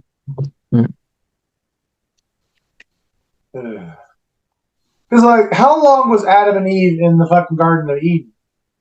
well, if you go by the dates of their ages, how long they lived there, it doesn't say. So, the book, if you read it like directly chronologically, it feels like they were only there like a day or two, but it doesn't actually say that. So I mean, they could have been there like 100 years or something before all that went down. So yeah, because me personally, I don't believe any of that ever happened, but if it did, they could have been that way. So could have been like 100 years. So they could have been there for millions of years and not age, because they're in the Garden of Eden and they came. And when they did their shit, God had already started working on the earth, and they're the reason Homo sapiens were about next to, the Neanderthals. For all we fucking know.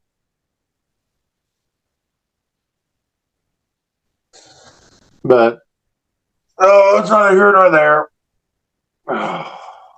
Ooh, I like this shirt. You got anything else to add to the podcast, or? I got tons to add. I'm fucking at it. Don't forget to shower before you go on a date, because that's always nice. Yeah. Don't forget. I'm trying to think of random tips. Oh, random tips. Okay. Dry from your head to your feet, not feet to head, because if you get anything like athlete's foot, you're going to just spread the rest of your body. And no one wants to have sex with a dude with athlete's foot on his penis.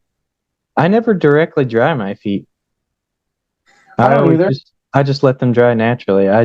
I always just drive my legs, and then I don't know what part of myself I drive first. I actually don't know. So I always start probably, with my head. probably torso, but I'm not actually 100% sure about that. So, I kind of do this, like grab the towel, do a sweeping motion over my back and up on my head. yeah. So I guess technically my back is hit by the towel first, but I'm Oh, freaking A. Excuse me. applying pressure and trying to dry out my hair.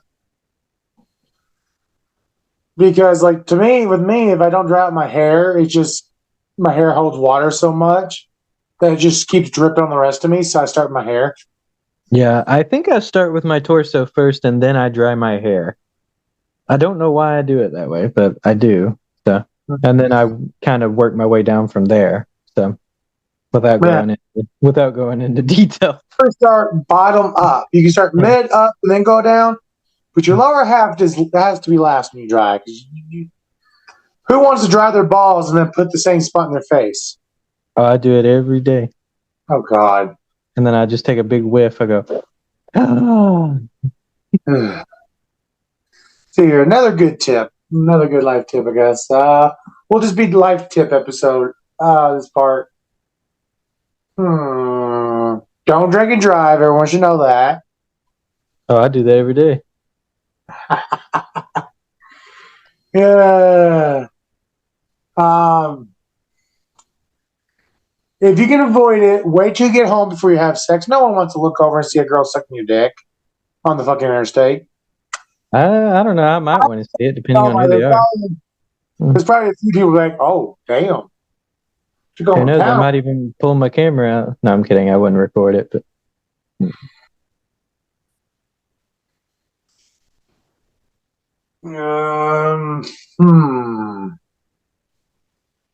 I think they should bring back public sex again.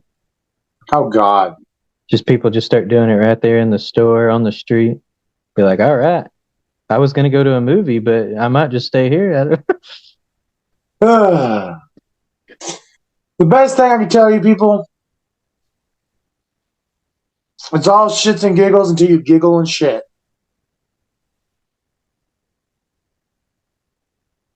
I don't get it. Like the giggle would make you shit, or yeah, you know the whole term. It's just shits and giggles. Yeah. Right. My cousin, he would say like, it's all shits and giggles till you giggle and shit. So when you laugh, you accidentally shit yourself because you're laughing. Oh yeah, I've never done that.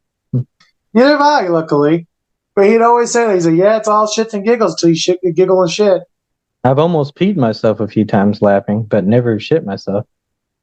I have never peed. Like, I love how people are like, oh, quit tickling me, girl, make me pee. My cousins are doing it. Not because I tickle my cousins or. So I'm like, man, I have never had somebody tickle me and make me about piss myself. Now, I can say I've jumped a hill in my truck and about pissed myself because I didn't realize there was a car coming on the other side. Yeah. Usually walking will make me have to pee. That's why when I used to still walk, I would always, even if I didn't feel like I had to go, I always went to the bathroom first before I left. Because I was like, I don't want to be like, because there's like nowhere to go once you have to go out on the path that I take. Like, I'd be like on the middle of my walk and then I'd have to pee like no other. And I'm like, like that one. There was the one night, I think I told you about that. This was like over a year ago, I think. And I was walking home and I had to pee like so freaking bad. It just hit me out of nowhere. And I was like, I'm either going to pee in my pants or I'm going to have to just find a spot to pee. And it was really late at night. It was like close to 1:00 in the morning. And so I was in front of the high school, which is about the halfway point for my walk. And I was like, well, there's no one around. If I went over there to where this tree is right there in front of the high school, I could, as long as no one, it's pretty dark outside, I think I should be all right. And literally every time I make this walk, like at that time of night, there's no one ever walking around. There's no one, they might, be like in their yard or something, but like there's no one ever walking out, on the sidewalk or around the street or anywhere in that area. And the one time I go over there to pee, there's literally a guy just walking by on the sidewalk, and I'm like, oh, he's seen me dart like directly toward that tree. He knew what I was doing. So, and I was like, well, you know what? I'm sorry. I had to freaking go. What would you rather, pee my freaking pants? Yeah. Like, if you're trying to hide it and you got piss, I've seen people get tickets for like hiding on the other side of their fucking truck and pissing on the side of the road with no one can see them, but the cops seen them pulled over Yeah. side of the road, so they pulled up behind them. Like, well, Like, man, sorry for having a human bodily function. Yeah. yeah, like, man, no one seeing my pecker. Yeah. Let me piss. You know, animals piss out in the world. It's not like we're harming it with our piss. Yeah. Besides, it's not like I'm sitting here taking a dump. I'm just pissed. Like, I can see it differently if you're taking them because unless it's like the runs, you can hold your shit. Yeah. And most of the time I can hold my pee if I'm like driving or something. That's fine. I could be even doing a long drive and be okay. But I was like, when I'm walking, it, loosens that stuff around, I guess you could say. And so I'm like, I had to go really bad. And I was just like, there's no way I would be able to make it the rest of the way home. And there's nothing, it's like almost 1:00 in the morning. There's nothing, none of the gas stations on my way or nothing, that none of those places were going to be open. So I was like, I either am just going to pee my pants or I'm going to have to go behind this tree and go pee. So I chose the tree. So. That's the fact that a cop came by and saw you're being in front of a high school. Luckily, a cop didn't drive by at that time. I did get like stopped one time when I was walking because I accidentally tripped, and I guess he thought I was drunk. So, and I was like, no, I'm just clumsy, I guess. So. Yeah, I got pulled over one time because, well, technically my buddy did, but it was in my truck. Because we took turns. I drove all the way out to this girl's house for him so he can hook up with this chick. I'm the type of friend I'll drive 3 hours so you can get laid. Woo. Yeah, I would probably do that for a friend. Yeah. Like, I sit there and listen to her grandma talking. She lived with her grandma. And they distracted this lady so they could go at it. And I tell you, that was not an easy job because she was like on spot. I wonder where my granddaughter and that one guy is, and the other kid is. That literally sounds like a scene in like a sitcom or something. Like, you just really felt like I go get laid with her granddaughter. It really felt like it because like this woman actively wanted to actively keep looking for her granddaughter to see where he went off to. And I'm having to like steer the conversation and get her mind completely off this. I'm like, good thing I spent summers with old people. I was spending summers with my grandma, my great grandma, and then going to the flash market every morning with my grandma and talking to listening to the old farmers talk about stuff. Yeah. Like, I know exactly, and she lived on a farm, so I knew, and I've been a cattle farmer and stuff before, so I was trying just to deter this for almost an hour and a half, 2 hours. It's like they would start to go at it, and I'm trying to deter this. She'd walk out, and they'd have to shift where they were having sex at. They'd have to stop and move around the house or go up into the barn. And this woman kept calling out. I'm trying to distract her. And this lady's getting pissed at me for trying just to talk. I'm like, damn, this man is making work today just for him to get laid. But on the way back, I was taking a nap because I drove all the way up there, and I'd gotten pulled over on the way up because we're on the 4-lane highway. It's 65 miles an hour. I got my cruise control set, and a bus stops I'm on the far right lane, and it's in the far left lane. Stops, and there's no way for me to hit my brakes, or I'm going to fucking slide my truck around. As it stops and puts its fucking stop signs out, I'm pretty much right on it. Yeah. And there's this fucking cop that's hiding on the other side of this fucking bus to catch people. And he pulls me up. I'm like, dude, there's nothing I can do. I literally was right at the bus as it stopped. Do you want me just to fucking hit my brakes and come to a Yeah. complete stop from fucking 65? Yes. Well, it don't matter. When a bus puts its stop sign out, you gotta stop. Like literally, there's no houses on the right side, on this side of the fucking road. It's a sheer drop. The only two houses on the fucking side over there that they just stopped in front of. I'm not. Why it would be stupid for any little kid to run across that fucking. For one thing, they'd have to run around three lanes of traffic because there was a fucking turning lane because a road was coming up. They had to run across 3 lanes of traffic. Well, technically 4 because you count the lane they're already on, I guess, just to get to my lane. And by that point, I'd be half a fucking mile away. Yeah. There ain't no kid that could run fast enough when I'm meeting the fucking bus. He just wanted to give someone a ticket. Sounds about right. And then, of course, dealt with all that. So I was fucking tired. So I let my buddy drive. And he had done something, dropped something, and swerved a little bit and, straightened back out. Some fuck. And there was a drunk driver on the road. Mind you, we've been on this trip for roughly 5 hours. We're almost done with it. We're about an hour away from home. And we're dippers. At the time I used to, I was dipping. So, I had been dipping all fucking day, drinking Mountain Dews and shit. My breath stunk to me. And these cops pulled us over as we were already going to go into this gas station. And the thing is, we were between towns when he had done this. And the cop comes into the windows on either side, and we were talking about what we were doing, and we had done a trip, and we're coming back. And he told the cop what happened. That he had dropped something or something, and he, caused him, swerve a little bit trying to grab it, which is horrible. If you're going to drop something in the car, people just let it fall. As long as it's not going to be like detrimental to like your pedals, just let it fall because you're less likely to cause a problem.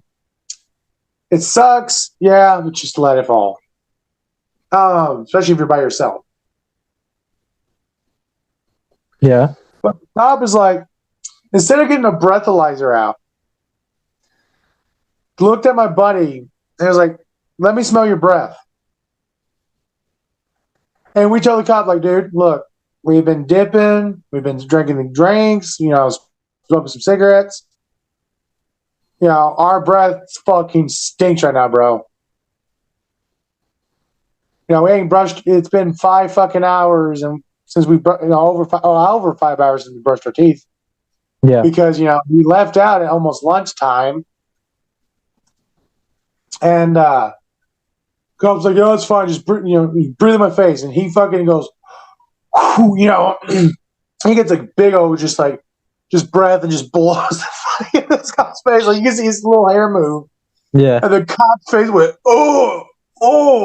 It's like, well, we tried to tell you. I looked at his partner. I was like, "You want me to breathe in your face?" He's like, "Nah, I'm good." He's like, "All right, y'all have a good day. Try not to swerve anymore." Yes, sir. Like, man, if you think somebody's drunk, don't let them breathe in your face. Just hiss with a breathalyzer. You'll save your nose a lot of trouble. Yeah. Because, so we we're laughing our ass off, got out of the truck, went into the gas station, get some more Mountain Dew. And then I got in the truck, and drove the rest of the way. But it was fucking hilarious. But he was annoying me. He's like, haha, I got pulled over and didn't get a ticket. I'm like, yeah, because you about killed the cop with your breath.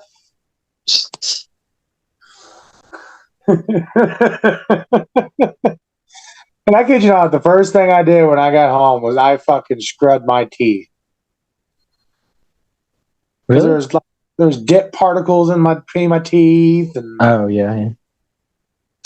my mouth felt gross.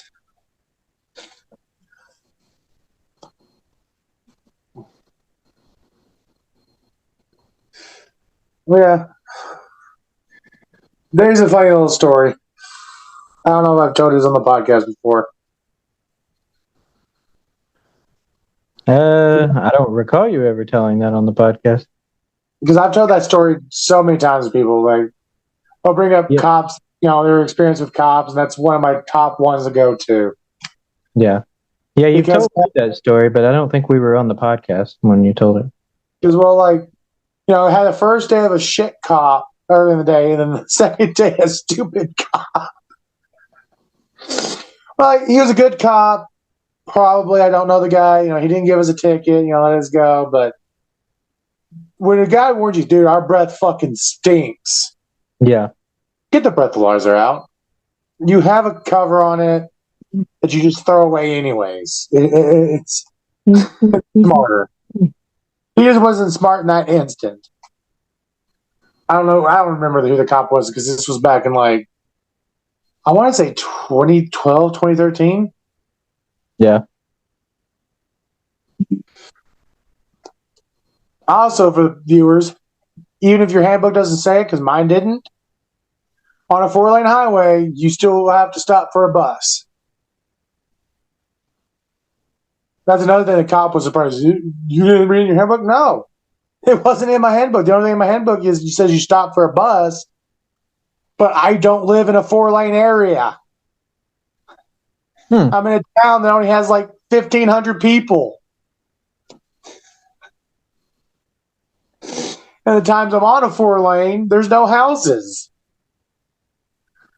My county don't typically have houses off of the fucking 4-lane. Or that, at least that chunk of my county and the next county. Yeah. They might have gas stations and shit or stuff. But every time there's a house that's near the fucking highway is because it's on the end of a fucking street that's connected onto the highway. So buses don't stop on the highway, they pull onto that street.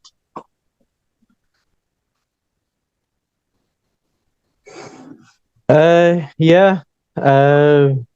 Which I've noticed a lot of them around here are like that. There are a lot around here like that. Yeah. I couldn't do it. I wouldn't want my house off of a main fucking street like that. I've watched Pet Cemetery. I'm good. Pet Cemetery. Well, the thing is, he made that movie because it was an actual fear of his. Because he lived in a house that was off a highway like that, and they had a lot of semi trucks barrel past at high speeds. And he was afraid he kept having nightmares of his son getting out running out there on the fucking street and getting hit. And he wrote the book because of his fear. That's why a lot of his books were written from his nightmares. That's why they're so good, such good books. Because it's written from a place of actual fear. Yeah.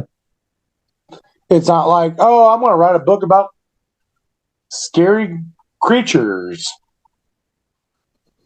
Yeah, the book's going to be scary probably, but only the people that are actually scared of them.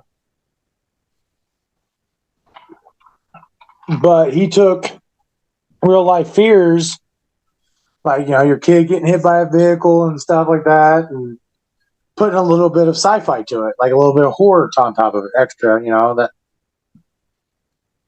paranormal horror on top of it, which increased the paranormal aspects because there was an underlying of real fear of real life situations. Yeah. That'll actually make a movie more scary. That's why a lot of people don't like slasher films. Is because, well, that's a real thing that can happen. Guy, big, dude with a fucking machete bust down your door and fucking slice your head off. I hope he does it in one swipe. Right? Undead Jason will just punch your head off in one hit. Literally knock my block off. Oh. Yeah. I always fucking loved that scene. It was so stupid, though. Oh, Undead Jason. I love Undead Jason, but it's after a while, the directors really added that campiness to it. No pun intended. Yeah.